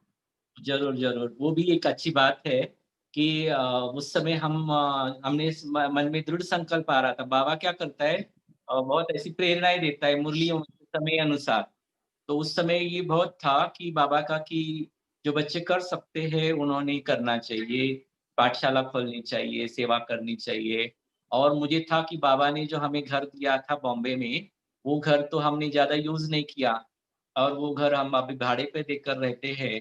तो वो घर ऐसे ही माना जैसे वेस्ट जा रहा है, ऐसे मुझे लग रहा था। क्योंकि अब हम बॉम्बे तो नहीं जाने वाले, हम यहाँ ही रहेंगे। तो मुझे ये संकल्प आ रहा था कि मैं बॉम्बे का घर बेच दूँ और ये उस घर से यहाँ कुछ जोड़कर और ले लेंगे और यहाँ पाठशाला खोलेंगे। इस हिसाब से हम उस समय घर देख रहे थे और मैं सुनाई दिया कि नांदेड़ सिटी माना समाचार आते हैं ना न्यूज़पेपर में एडवर्टाइज़मेंट वगैरह कि नांदेड़ सिटी बहुत अच्छा प्रोजेक्ट है, वहाँ अच्छे-अच्छे मकान बन रहे हैं। तो मैं देखने गया वहाँ पर, देखा कि वो 700 एकर्स की सिटी बन रही है और प्लान्स बहुत अच्छे-अच्छे हैं और वो घर भी बहुत अच्छे-अच्छे लग रहे थे। मुझे वो शुभ कल्याण भी बहुत अच्छा लगा था। नाम ही था शुभ कल्याण, तो मैंने सोचा यहाँ ही लेना चाहिए। वहाँ के प्लान्स भी बहुत अच्छे थे और मुझे वो सर्कल सामने वो पीछे बाजू है, अभी वो सेकंड फेज़ में वो सर्कल दिखाई देगा। फर्स्ट फेज़ में वो नहीं है, वो बिल्डिंग के बिल्कुल बाजू में माना बिल्डिंग में हम खड़े रहते हैं तो वो दिखाई देता है, ऐसा था। तो वो मुझे बहुत पसंद आया था, मैं वहाँ इंक्वायरी भी करने गया मगर वो मेरे थोड़े बजट से बाहर भी था और दूसरा संकल्प ये आ रहा था कि पाठशाला से तो इतनी बड़ी सिटी की सर्विस हम नहीं कर सकेंगे, यहाँ तो सेंटर ही होना चाहिए। ये संकल्प आया उस समय मुझे और मैंने सोचा कि ठीक है हम इसके लिए प्रयास करेंगे, बाबा ने ये संकल्प दिया है तो बाबा ही पूरा करेगा, यहाँ पर हम सेंटर खोलेंगे। और फिर हमने पाठशाला के लिए यहाँ डीएसके के पास एक अच्छा छोटा-सा प्रोजेक्ट चल रहा था मगर उसका मुझे प्लान बहुत अच्छा लगा। इसका आर्किटेक्ट मुझे बहुत अच्छा लगा और यहाँ पर हमने फिर वो 2 फ्लैट्स को कंबाइन करके वो लेने का हमारा प्लान कर दिया और फिर धीरे-धीरे वो यहाँ पर सेवाएँ शुरू हो गई। फिर नांदेड़ सिटी का जो है, वो हमारे पास संकल्प था ही और हुआ क्या कि एक कस्टमर हमारे पास आए नांदेड़ सिटी से डॉक्टर प्रकाश पाटिल। अ, वहाँ पर उन्होंने हमारे पास सोफ़े के लिए काफ़ी कस्टमर नांदेड़ सिटी से आते हैं, तो वो भी आए और उन्होंने हमारे पास बाबा का कमरा देखा फैक्ट्री में और पूछा कि ये कौन करते हैं, कैसे? हमें भी बहुत इंटरेस्ट है। तो फिर हमने उनको कहा कि हम ही करते हैं, हमने थोड़ा उनको परिचय भी दिया बाबा का और फिर कहा कि हमारे यहाँ अभी राजयोग शिविर शुरू होने वाला है। अ, हमारी पाठशाला है वहाँ पर तो आपको निमंत्रित करेंगे। तो हमने उनको फिर वहाँ निमंत्रण दिया। तो वो आए और उनकी फैमिली आ गई, उनकी पत्नी, उनकी बच्ची, वो खुद तीनों भी डॉक्टर थे, तो तीनों ने वहाँ पर कोर्स किया यहाँ पे हमारे पास। और फिर हमने कहा कि हम सोचते हैं, हमें संकल्प आता है कि नांदेड़ सिटी में भी हमारा सेंटर होना चाहिए। तो आपको कैसा लगा? तो उन्होंने कहा, हाँ, हमें भी बहुत अच्छा लगा। तो आपको कुछ भी सहयोग की ज़रूरत पड़ती है तो करेंगे। तो फिर हमने सेंटर पे बात चलाई, मजाज सोसाइटी हमारा मेन सेंटर है ना, तो वहाँ पर बहनों से बात चलाई कि ऐसी-ऐसी बड़ी प्रोजेक्ट है नांदेड़ सिटी सेवा केंद्र, वहाँ होना चाहिए क्योंकि इतनी बड़ी पब्लिक है वहाँ, तो वहाँ के लोगों को भी तो इसकी ज़रूरत है। और वो सेवा केंद्र के द्वारा ही वहाँ पर सेवा हो सकती है। वो मैं उनको जब भी मैं जाता था सेंटर पर, तो ये संकल्प मैं रखता था। सुनंदा दीदी जो हमारे सब ज़ोन इंचार्ज है, उनके पास मैं ये संकल्प बार-बार रखता था। तो उन्होंने कहा, "ठीक है, एक बार हमें वो सिटी दिखा दो।" तो मैं उनको लेके आया, उनको वो सिटी दिखाई, फिर वो डॉक्टर पाटिल को भी मिलाया। और फिर हम लोगों ने वो बहनों ने भी फिर अपने मन में पक्का कर लिया कि यहाँ पे हमें सेवा करनी है। और फिर हमें कहा कि आप पहले वहाँ प्रदर्शनी आदि लगाओ। तो फिर हमने एक वो गाड़ी ले ली सेंटर की जिसके ऊपर बाबा का सारा समाचार लिखा हुआ है, संदेश आदि चित्र वगैरह लगे हुए हैं। वो गाड़ी लेकर के हम आ गए, तो हमें वो गेट से अंदर छोड़ नहीं रहे थे, कि नहीं आपको ये सब यहाँ करना अलाउ नहीं है। और वैसे कहा तो हम लोगों ने फिर गाँव में जाके वहाँ मंदिर में फिर पहले सेवा की। नांदेड़ सिटी का नांदेड़ गाँव है ना, वहाँ पे हाँ, अ, हाँ। देवी का मंदिर है। तो वो देवी के मंदिर में हमने प्रदर्शनी लगाई, वहाँ पे सेवा की। फिर हमने फिर से वो कॉन्टैक्ट किया डॉक्टर पाटिल को कि हमें तो यहाँ अलाउ नहीं कर रहे, कैसे करें? तो उन्होंने कहा कि हम आपको क्लब हाउस उपलब्ध करके देंगे। यहाँ पे ऐसे कोई भी ऐसे आके नहीं कर सकता। तो हम माना ऑफ़िशियल रूप से वहाँ पे वो क्लब हाउस बुक करेंगे और वहाँ पे कुछ रखेंगे। फिर वहाँ पे एक दिन हमने ये रखा, राजयोग मेडिटेशन के बारे में जानकारी का पहला जो होता है ना, उसके लिए कुछ सब्जेक्ट रखा था शायद तनाव मुक्त जीवन आदि। और उसमें फिर हमने लोगों को इनवाइट किया, तो करीब 100 डेढ़ 100 लोगों ने वो जो है सेशन अटेंड किया था। और वहाँ फिर हमने अनाउंसमेंट की थी कि 7 डेज़ की कोर्स की। तो उसमें कुछ 50 एक लोगों ने 7 डेज़ का कोर्स किया था। वो क्लब हाउस में हमें जगह मिली थी और फिर वहाँ काफ़ी लोग इंटरेस्टेड निकले। आज भी मैं वहाँ जो चौधरी माताजी है उनको देखता हूँ, वो पहले कोर्स में से है। प्रमोद पाटिल भाई और उनकी फैमिली भी है, वो भी पहले कोर्स वाले ही है। तो इस प्रकार से वो पहला कोर्स हो गया। फिर उसके बाद अ, वहाँ मुरली कभी-कभार सुनना सुनना शुरू हो गया। और फिर था कि अब आगे सेवा तो ले जानी है। और फिर बहनों से बात करके कि आगे वहाँ सेवा केंद्र के लिए फिर जगह देखने का शुरू हो गया। तो वो पाटिल करके विकास पाटिल सर जो है वो सेंटर के एक भाई के संपर्क में थे, माना उनके क्लासमेट वगैरह थे। तो उनके साथ बात हुई और फिर ये आशावरी का जो पहला सेंटर हमारा है, वो वास्तु जो है हमें वहाँ मिली, तो उसका उद्घाटन जो है मधुबन से गीता दीदी जी आए थे, उनके हाथों से हुआ। उसका कलश पूजन जो है गुरु पूर्णिमा के दिन नलिनी दीदी के हाथों से हुआ था। और फिर ये उद्घाटन जो है दिवाली में गीता दीदी के हाथों से हुआ था। और आई थिंक दिवाली से फिर ललिता दीदी जी ने वहाँ रहना शुरू किया और फिर ललिता दीदी ने वहाँ की सेवाएँ जो है बहुत ही सुचारू रूप से और बहुत एक्टिवली और माना सतत कोई ना कोई प्रोग्राम रख के वो पीएमएस ऑफिस के कनेक्शन में आकर के वहाँ से हर कुछ दिनों बाद क्लब हाउस में वो क्लब हाउस वाले वो भी देने में थोड़ा ये कर रहे थे बाद में कि आपके बहुत ज़्यादा प्रोग्राम्स होते हैं, क्योंकि फ्लैट छोटा था, तो फ्लैट में नहीं रख सकते थे, तो क्लब हाउस में हमने काफ़ी वहाँ उन्होंने प्रोग्राम अरेंज कराए। और वो काफ़ी अच्छी रिज़ल्ट जो है नांदेड़ सिटी के बहुत थोड़े दिनों में, माने इतनी जल्दी इतनी अच्छी रिज़ल्ट किसी भी स्थान पर नहीं निकली है। कई जगह पर ब बोलते हैं ना धरनी कलराठी होती है, मगर नांदेड़ सिटी की जो धरनी है वो बहुत ही सुपीक धरनी है ऐसे मैं कहूँगा, क्योंकि वहाँ कई आत्माएँ बहुत जल्दी-जल्दी निकली और सेवा में भी बहुत सहयोगी बने शुरू से ही। और कई ब्राह्मण बच्चे भी वहाँ जो यहाँ-वहाँ से आए। जैसे सबसे पहले आई थिंक हमारे युगल मूर्त में से जिन्होंने अनुभव सुनाया जगताप भाई और किरण माताजी, वो भी बहुत पुराने और वो बहुत शुरू से ही इस सेवा केंद्र के संपर्क में आए और उन्होंने भी बहुत ऐसा अच्छा सहयोग दिया। उषा लाड माता जी भी शुरू से ही सहयोगी रही है।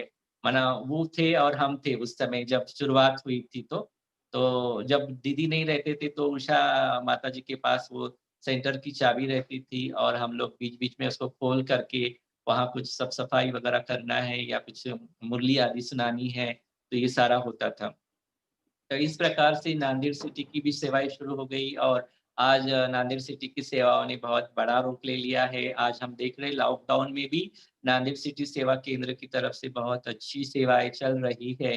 पैरेंटिंग सेशंस भी 2-3 हो गए, आगे भी नए-नए प्रोग्राम्स होंगे और बहुत एक्टिवली हमारी ललिता दीदी जी सेवा केंद्र को चला रहे हैं और बहुत ही नांदेड़ सिटी सेवा केंद्र थोड़े समय में उन्नति को पाता हुआ नज़र आया, उभर रहा है। और भी उभरेगा और अपना नांदेड़ सिटी में बाबा का खुद का घर होगा थोड़े ही समय में। ऐसा हमें भी लगता है, संकल्प आता है बार-बार कि होना चाहिए, बाबा कराएगा, कराने वाला करा रहा है और हम सब निमित्त बनकर कर रहे हैं। तो नांदेड़ सिटी के लिए और हमारी दीदी के लिए भी हमारे लिए बहुत हमारे पास बहुत-बहुत शुभभावनाएँ हैं, शुभकामनाएँ हैं। ये वटवृक्ष बने और यहाँ से बाबा की प्रत्यक्षता बाबा के बच्चों के द्वारा सारे विश्व में पहुँचती रहे।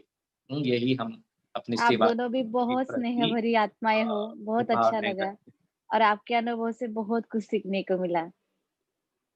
बाबा ने कराए हैं, बाबा करा रहा है। और हम सबकी आपके साथ तो दुआ इनडायरेक्टली रहेगी, आपकी वजह से हमें नांदेड़ सिटी में इतना अच्छा सेंटर मिला, हम निश्चित, जा निश्चित। सके। जी, निश्चित सबकी दुआएँ मिलती रहती है, सबका प्यार मिलता रहता है। जब भी नांदेड़ सिटी आते हैं, तो भाई-बहनों के चेहरे पर बहुत अच्छी मुस्कान देखते हैं, बहुत खुशी होती है। आप सब भी बहुत अच्छे से ज्ञान योग में पक्के होकर बहुत अच्छे से पुरुषार्थ में तीव्र गति से last so fast fast to first जाने वाले नांदेड़ सिटी सेवा केंद्र के सभी बच्चे उन्नति को पाते रहे, बाबा के गले का हार सदा बने रहे। यही हम आप सबके प्रति शुभभावनाएँ, शुभकामनाएँ रखते हैं। ओम शा शांति। ओम शांति। ओम ओम शांति भाई। जी, ओम शांति। ओम शांति। ओम शांति माता। ओम शांति। शांति। और कोई को प्रश्न पूछना है कुछ? अ, आपने आपके फैक्ट्री में बाबा के संदेश लगाए हैं, वहाँ पे बाबा का कमरा है आपका, तो आपके पास जैसे कस्टमर आते हैं तो वो आपको पूछते होंगे ना कि ये हाँ, क्या है जिनको पता नहीं है, तो ऐसे कुछ बच्चे भी होंगे मतलब आपके कस्टमर होंगे जो बाबा के बच्चे बन गए, ऐसे कुछ हाँ, है ना। एक्सपीरियंस बताएंगे? हाँ, वही तो बताइए। मैंने बताया पहले कि वो डॉक्टर पाटिल जो है हमारे पास फैक्ट्री में आए थे और उन्होंने हुँ। वहाँ पर ही बाबा का कमरा देखा क्योंकि वो टीवी पर कभी-कभार सुनते थे और वहाँ से ही उन्हों को वो था कि अभी यहाँ से हमें कुछ मिलेगा और वो फिर हमारे संपर्क में आए। नांदेड़ सिटी सेवा केंद्र पर भी वो आते रहे और अभी वो कुछ उनकी सर्विस खत्म हो गई तो वो उनका ओरिजिनल स्थान जो है, कोल्हापुर से थे वो, तो वो कोल्हापुर में सेटल हो गए हैं। उनकी फैमिली पूरी मगर उनको ज्ञान और योग बहुत अच्छा लगा। वो मधुबन भी जाकर आए और बाबा को भी मिले और उनकी जो दोनों कन्याएँ हैं डॉक्टर्स हैं और वो दोनों कन्याओं ने भी कोर्स किया था और वो सबको बहुत ज्ञान अच्छा लगा था। तो ऐसे कइयों को हमने वो संदेश दिया जैसे न नांदेड़ सिटी सेवा केंद्र के लोग सॉरी नांदेड़ सिटी के जो भाई-बहनें हैं समझो लौकिक रीति से भी वो हमारे पास हमारे कस्टमर के रूप में और क जिनको अध्यात्म के बारे में रुचि रहती है, वो ज़रूर हमें पूछते हैं। तो हम नांदेड़ सिटी का सेवा केंद्र का एड्रेस उन्हें देते हैं। कइयों ने वहाँ कॉन्टैक्ट करके कोर्स भी किया हुआ है।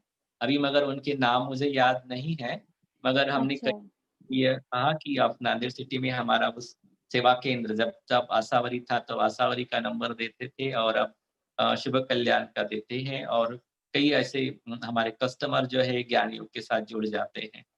तो अच्छा। कइयों को वहाँ से ही और एक प्रेरणा मिलती लास्ट है। क्वेश्चन है, आप आप दोनों भी ज्ञान में हैं शुरू से, तो हाँ, आपका मतलब आपके बच्चों पे कैसा प्रभाव रहा है? उनके उन पे क्या संस्कार है? वो आज बड़े हो गए तो ये चीज़ के बारे में उनका क्या व्यू है? थोड़ा शेयर करेंगे? खास करके ज़रूर। अभी जो भी लोग सुन रहे हैं, उनको भी हुँ, फ़ायदा होगा अपने बच्चों के लिए इसीलिए। निश्चित हमारे बच्चे जो है छोटेपन से ही ज्ञान योग के संपर्क में आए, उनको ज्ञान योग का पूरा ज्ञान है अभी। मगर वो लोग आज क्या है कि एज के हिसाब से देखा जाए तो थोड़ा एज नहीं कहूँगा मैं, क्योंकि ज्ञान योग के लिए कोई एज की ये पाबंदी नहीं है। मगर जो बाहरी संघ होता है, वो थोड़ा-सा हमें यहाँ थोड़ा हम नहीं मेंटेन कर पाए कि उनको केवल ब्राह्मण बच्चों का ही संग मिले। क्योंकि हमने देखा कि बॉम्बे में जो हम थे, तो सेंटर के नज़दीक थे, दमन में थे तो सेंटर के नज़दीक थे, तो इन लोगों का ज़्यादा जाना आना, उठना-बैठना उनके साथ होता था। मगर जब हम पुणे में आए तो यहाँ हमारे लिए सेंटर्स काफ़ी दूर थे और हम थोड़ा-सा उसमें उनको नहीं कंटिन्यू करा पाए कि सेंटर पर चलो, रोज़ मुरली सुनो, थोड़ा योग करो। ये हम खुद भी नहीं जा पा रहे थे रोज़, तो वो भी नहीं जा पाए और इस कारण वो थोड़ा-सा इसकी तरफ अभी इतने अट्रैक्टिव नहीं है। मगर फिर भी उनके अंदर वो संस्कार बीज रूप में पड़े हुए हैं, तो उनका जो रहन-सहन है, वो दुनिया के जो हम बच्चे देखते हैं आज के, उनके हिसाब से काफ़ी अच्छा है। माना वो उनकी खान-पान की धारणाएँ जब वो छोटे थे, तो एक बार की मुझे ये बात याद है कि हम कार से उनको कहीं लेके आ रहे थे और हमें कुछ लेना था चीज़। मार्केट से कुछ खरीदना था, तो मैंने किराना की दुकान देखी और मैंने वहाँ गाड़ी पार्क की और मैं उतर रहा था लेने के लिए, तो बच्चों ने पूछा कि पापा यहाँ कहाँ उतर रहे हो? तो मैंने कहा कि ये चीज़ आपको हमें लेनी है ना, तो ले रहे। देखो ना बाजू में वो नॉन-वेज बेच रहे हैं और यहाँ से हम कैसे खरीदेंगे? ऐसा उन्होंने मुझे वहाँ याद दिलाया और फिर हम लोग आगे जा कर के कहीं से खरीद लिया। तो वो इतना ध्यान रखते हैं, अभी भी रखते हैं कि वो खान-पान की शुद्धि उनकी आज भी है। मेरा बेटा जो है वो अभी फ्रांस में पढ़ रहा है, मगर खुद ही अपने हाथ से खाना बनाकर खाता है। और माना बाहर का बिल्कुल खाते नहीं ऐसी बात नहीं है, समय अनुसार उनको खाना भी पड़ता है, मगर प्रेफ़रेंस जो है वो घर के खाने को देते हैं। बेटी भी हमारी बहुत अच्छी है और मैंने उनको बचपन में एक प्रश्न पूछा था क्योंकि कई हमें पूछते कहते थे कि इस बेटी के कारण आपको ज्ञान मिला है, ये आपको ज्ञान में लेकर आई है। तो हम एक बार मधुबन जा रहे थे बस में से, तो मैंने उसको कहा कि तुम ब्रह्मा कुमारी बनोगी? तो उसने कहा कि नहीं मैं ब्रह्मा कुमारी नहीं बनूँगी। मैंने कहा क्या? क्या बनना है फिर आपको? उसने कहा मुझे तो फरिश्ता बनना है। माना अरे वो वाह! आत्मा के अंदर शायद ज्ञान की पुरानी संस्कार है, उसका अभी शायद ज्ञान में पता नहीं पार्ट है, आगे है, खुलेगा या नहीं खुलेगा मगर उसका डेफ़िनेटली ज्ञान योग के साथ गहरा कनेक्शन है और वो छोटी बच्ची जब कहती मैं फरिश्ता बनूँगी तो निश्चित ही वो दैवी कुल की आत्मा है जो हमें इस सन्मार्ग पर लेकर आई हुई है। तो हमारे बच्चों के प्रति हमारी बहुत श्रेष्ठ भावनाएँ हैं, भले ही आज उनका पाठ शायद इस तरीके से नहीं आगे जाके खुल भी सकता लेकिन है, कुछ भी हो जाए तो मगर वो बाबा को बाबा याद को याद करेंगे। करते हैं, एग्ज़ाम के लिए जाए, कहीं भी बाहर जा रहे हैं तो बाबा को याद करके ही निकलते हैं दोनों। दृष्टि लेते हैं दृष्टि लेके ही निकलते और मेरा बेटा कहता है कि उसके जो फ्रेंड्स है या उनके उसके फ्रेंड्स के जो माता-पिता है, वो भी उनको पूछते हैं कि तुम इतने अच्छे तुम्हारे संस्कार कैसे हैं?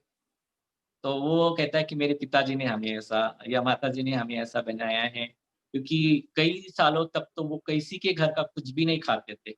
हम भले हुँ, पुणे हुँ, में हुँ। थे, तो भी वो उसके फ्रेंड्स के माँ-बाप आते थे और कहते थे, "आपके बच्चे हमारे घर का क्यों नहीं खाते हैं?" तो हम कहते थे कि हमारे यहाँ प्याज़ लहसुन का खाना नहीं खाया जाता, इसलिए नहीं खाते हैं। तो फिर क्या हो गया कि वो सबको मालूम हो गया उसके फ्रेंड्स के यहाँ कि ये लोग प्याज़ लहसुन नहीं खाते, तो फिर उनके लिए वो लोग स्पेशल डिश बनाते थे, बगैर प्याज़ लहसुन का। तो वो फिर पूछने लगे कि पापा, मम्मी अब हम लोग उनके यहाँ जाते हैं, तो वो हमें कहते हैं कि ये बिना प्याज़ लहसुन का है, तो हम खाएँ क्या? तो अब क्या होता है कि कई बार हमें थोड़ा-सा इस बात का ध्यान रखना पड़ता है कि सामने वाला ज़्यादा दुखी ना हो। तो हम फिर उनको ये कभी-कभार होता था, तो हमने उनको कहा कि भले मगर आप ये पूरा मना विश्वास कर लेना कि इसमें ज़रूर प्याज़ लहसुन नहीं है और ऐसे वो लोग अभी थोड़ा उनके साथ खा रहे थे, खाते रहते हैं। तो इस प्रकार से वो ध्यान रखते हैं मगर कि बहुत टेंशन रखते हैं कि उनके ऊपर जो बचपन से संस्कार गिरे हुए हैं, वो उनको व्यर्थ पर नहीं जाने देते, उनको सन्मार्ग पर सदा बनाए रखते, उनका स्टडी में भी अच्छा कंसंट्रेशन रहा। अभी वो मेरा बेटा तो जो एनिमेशन का कर रहा है कोर्स, तो मुझे यही संकल्प रहता है कि बाबा की कोई ऐसी आगे जाकर के प्रत्यक्षता के कार्य में उसका ज़रूर सहयोग रहेगा क्योंकि आगे जाकर के ये डिजिटल वगैरह जो हुँ, चल हुँ, रहा है हुँ। आजकल साधन, उसी के ऊपर से ज़्यादा सेवाएँ होगी शायद, तो उसमें भी उसका सहयोग ज़रूर रहेगा। बाबा को मैंने अभी जो कोरोना का चल रहा है, वो गया पढ़ाई के लिए पिछले साल और थोड़े ही दिनों में ये शुरू हो गया। तो मुझे उस समय काफ़ी टेंशन भी हुई थी कि वो इतना दूर गया है और अब कैसे होगा? तो मैं बाबा के सामने बैठा और बाबा को कहा कि बाबा आपने ही उसकी रक्षा करनी है, आप ही सब कुछ कर रहे हो, करा रहे हो, आपका बेटा है, आप ही सँभालेंगे। तो विश्वास करिए कि जो जिस सिटी में वो रहता है, वो सिटी में भले फ्रांस में बहुत कोरोना का चला, मगर उस सिटी में केवल 13 पेशेंट निकले थे और वो 13 भी क्योर हो गए और उसके बाद वहाँ कोई पेशेंट अभी तक भी नहीं है। वो हमें बार-बार यही बताता, "आप हमारी फ़िक्र नहीं करो, आप अपना ध्यान रखो, क्योंकि इंडिया में बहुत ज़्यादा है और आपका मैं तो यहाँ बहुत सुरक्षित हूँ।" इसी प्रकार से वो वहाँ से बताता है, तो ज़रूर बाबा ही उसकी बहुत अच्छी से केयर कर सकते हैं। हमारे से भी ज़्यादा बाबा उसको प्यार करते हैं, केयर मैंने करते तो हैं। जाते समय ही बाबा को बोला था, बाबा मैं इतनी दूर भेज रही हूँ, लेकिन आप उसके साथ जाएँगे तो ही भेजूँगी। तो बाबा बोलते थे, "आप चिंता मत करो, मैं उसके साथ हूँ।" तो जब कोरोना का आया तब भी मुझे डर नहीं लगा। सब बोलते थे, "इतना लंबा है बेटा, इतना दूर है, ये चिंता नहीं रहती है क्या?" मैंने बोला, "मैं वो अकेला थोड़ी है, वो बाबा के साथ है।" अकेला क्यों बोलते? मुझे गुस्सा आ रहा था। सब बोलते थे, "अकेला है, अकेला है।" मैंने बोला, "अकेला नहीं है, वो बाबा उसके साथ है।" हाँ, ठीक भी कर दिया और वो डरा भी नहीं, कुछ भी उसको डर भी नहीं लगता था और मुझे भी कुछ ऐसा नहीं लगा कि वो अकेला है, कैसा रहेगा, कुछ भी नहीं लगा था मुझे भी। नहीं बाबा बाबा सबके साथ है और आपने बाबा इतनी का सबकी साथ, माँ बाप की दुआएं, परिवार की भी दुआएँ बहुत थे। परिवार का दुआएं बहुत जरूरी भी होता है। बाबा का तो साथ है ही है।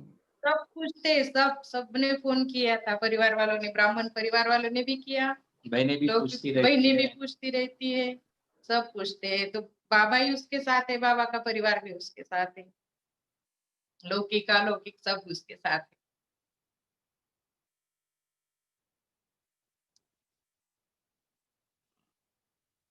और कुछ है बहन जी? नहीं, बहुत अच्छा लगा आपका एक्सपीरियंस सुन के, बहुत संतुष्टता मिली और आप बहुत दोनों स्नेह भरी आत्माएँ हो। आज तक सेंटर में मैंने पर्सनली तो आपको 1-2 बार ऐसे ही देखा था, बट आज बहुत जान भी लिया। ओम शांति। ओम ओम शांति, शांति, धन्यवाद सभी ओम को, शांति। सभी सुनने वाले भाई-बहनों को भी दिल से शुक्रिया और हमारे ललिता बहन ललिता जी, दीदी को भी बहुत-बहुत धन्यवाद, हमें ये मौका दिया, आज हमारा अनुभव सुनाने का और इस कारण हम फिर से बहुत अच्छा लगा। बचपन के जो दिन है ना ज्ञान योग के बचपन के दिन फिर से हमें याद आ गए, हमारी सारी जो मेमोरीज़ है, फिर से ताज़ा हो गई, आज फिर वही अनुभव कर रहे हैं। बाबा का वो पहला-पहला प्यार और वो सारा दुलार याद आ रहा है और इतनी जगह बहुत घूमे, अंदर इतना बड़ा गदगद हो रहा है। लौकिक परिवार भी है, अलौकिक भी परिवार इतना बड़ा है। जहाँ जाते थे वहाँ दूसरा कोई था ही नहीं, ब्रह्मा कुमारी का ही मतलब अपना ही परिवार था। तो इतना बड़ा था, ये तो 3-4 लोग रहते हैं घर में, लेकिन वो तो वहाँ दमन में तो मुरली खत्म हो गई, तुरंत सब हमारे घर पे आते थे। सेंटर सामने होने के कारण ना कुछ फिर महाराष्ट्रियन वहाँ भाई-बहनें होते, वो तुरंत यहाँ आते थे। तो इसीलिए यहाँ आपको घर भी उतना बड़ा मिला तो 6-7 रूम का। बाबा को हाँ। पता था सब आपके घर में आएँगे। आते थे, तो सभी हमने आते थे। उस घर का भी अच्छा यूज़ किया, जैसे मैंने कहा कि वो एक कुमार को भी स्थान दिया रहने के लिए एक जगह बाबा का कमरा और बना एक दिया। कन्या भी आई थी उसका जॉब था उस कोस्ट गार्ड में, तो उसको होटल में रुकना पड़ता था। तो हमने कहा कि आपको जब तक प्रबंध नहीं होता तब तक हम हमारे घर में रह सकती हैं। तो वो भी हमारे साथ रही।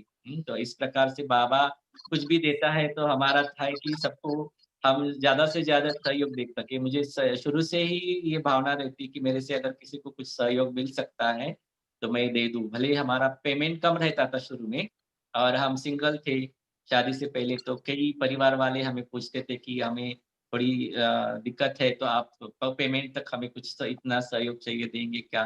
तो मैं ज़रूर करता था। तो ये महसूसता की शक्ति जो है ना मेरे अंदर शुरू से है कि दूसरे के दर्द को समझना।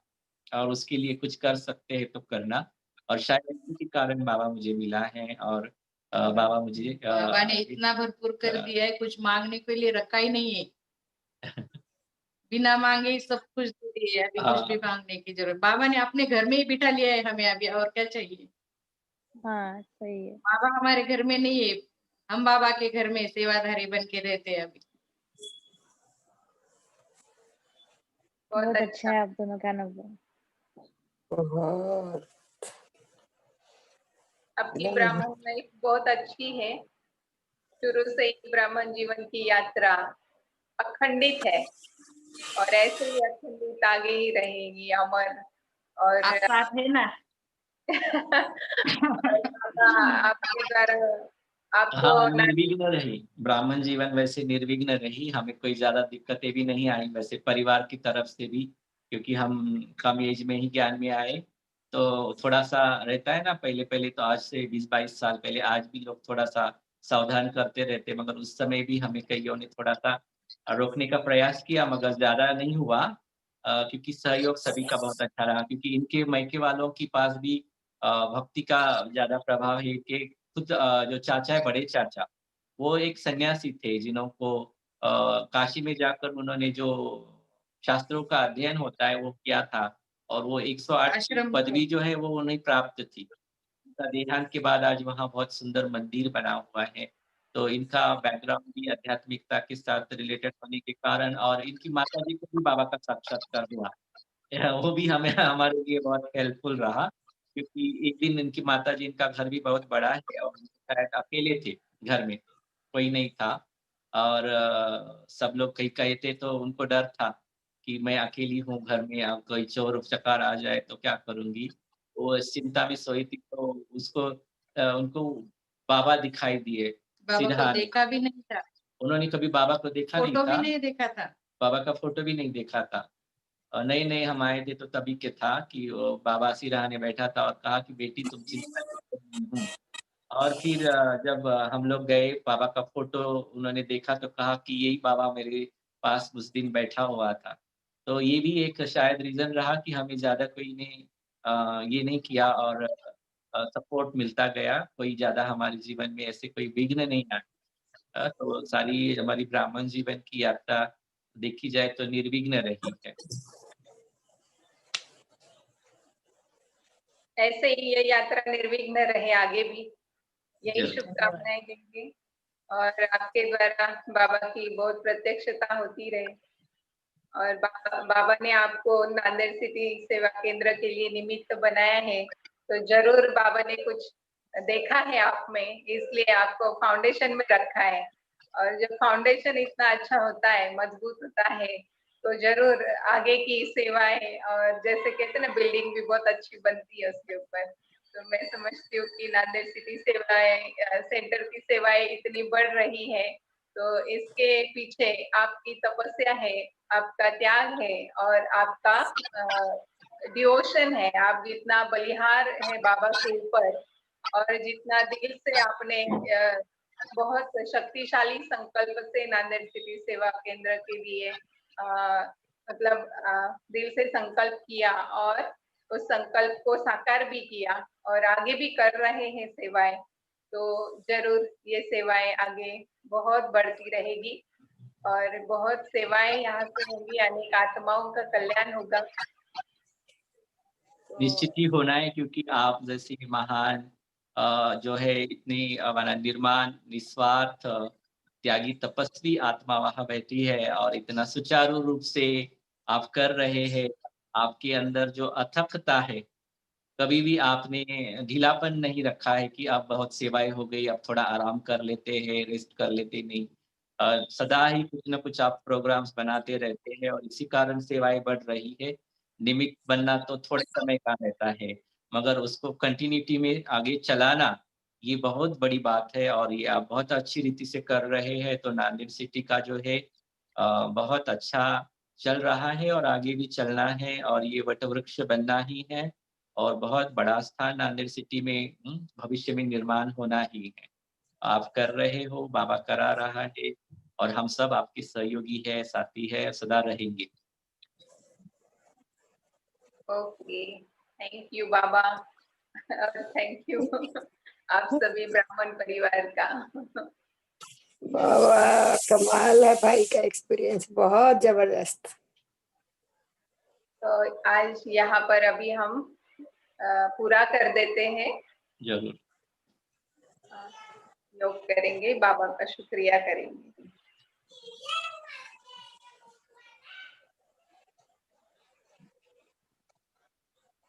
शुक्रिया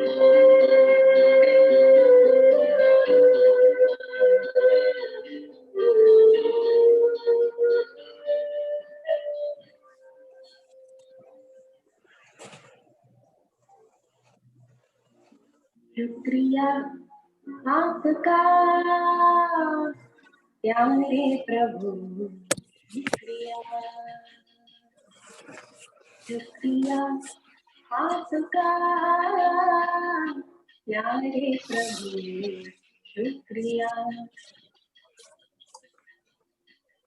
मुझको जीवन दान दिया, अपना बना लिया,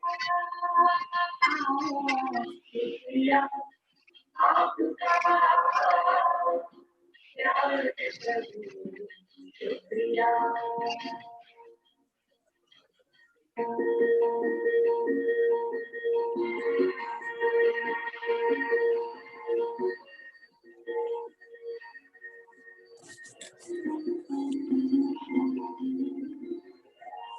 भूल गए थे आपको कई जन्मों की उलझन में, ढूंढते थे आपको, पुकारते थे कण-कण में, पिंजरे के पंछी को गगन में उड़ा दिया,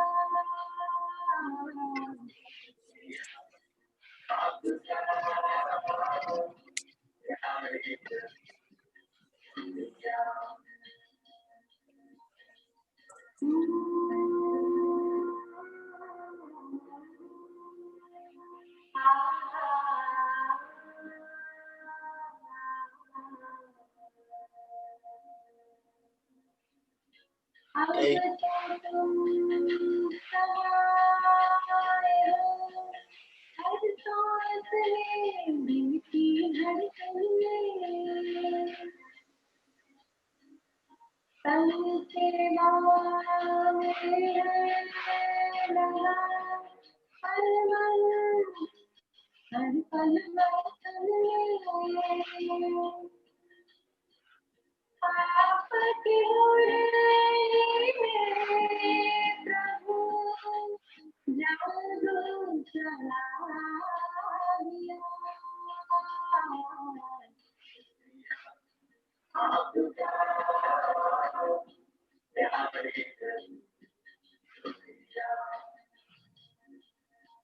शुक्रिया आपका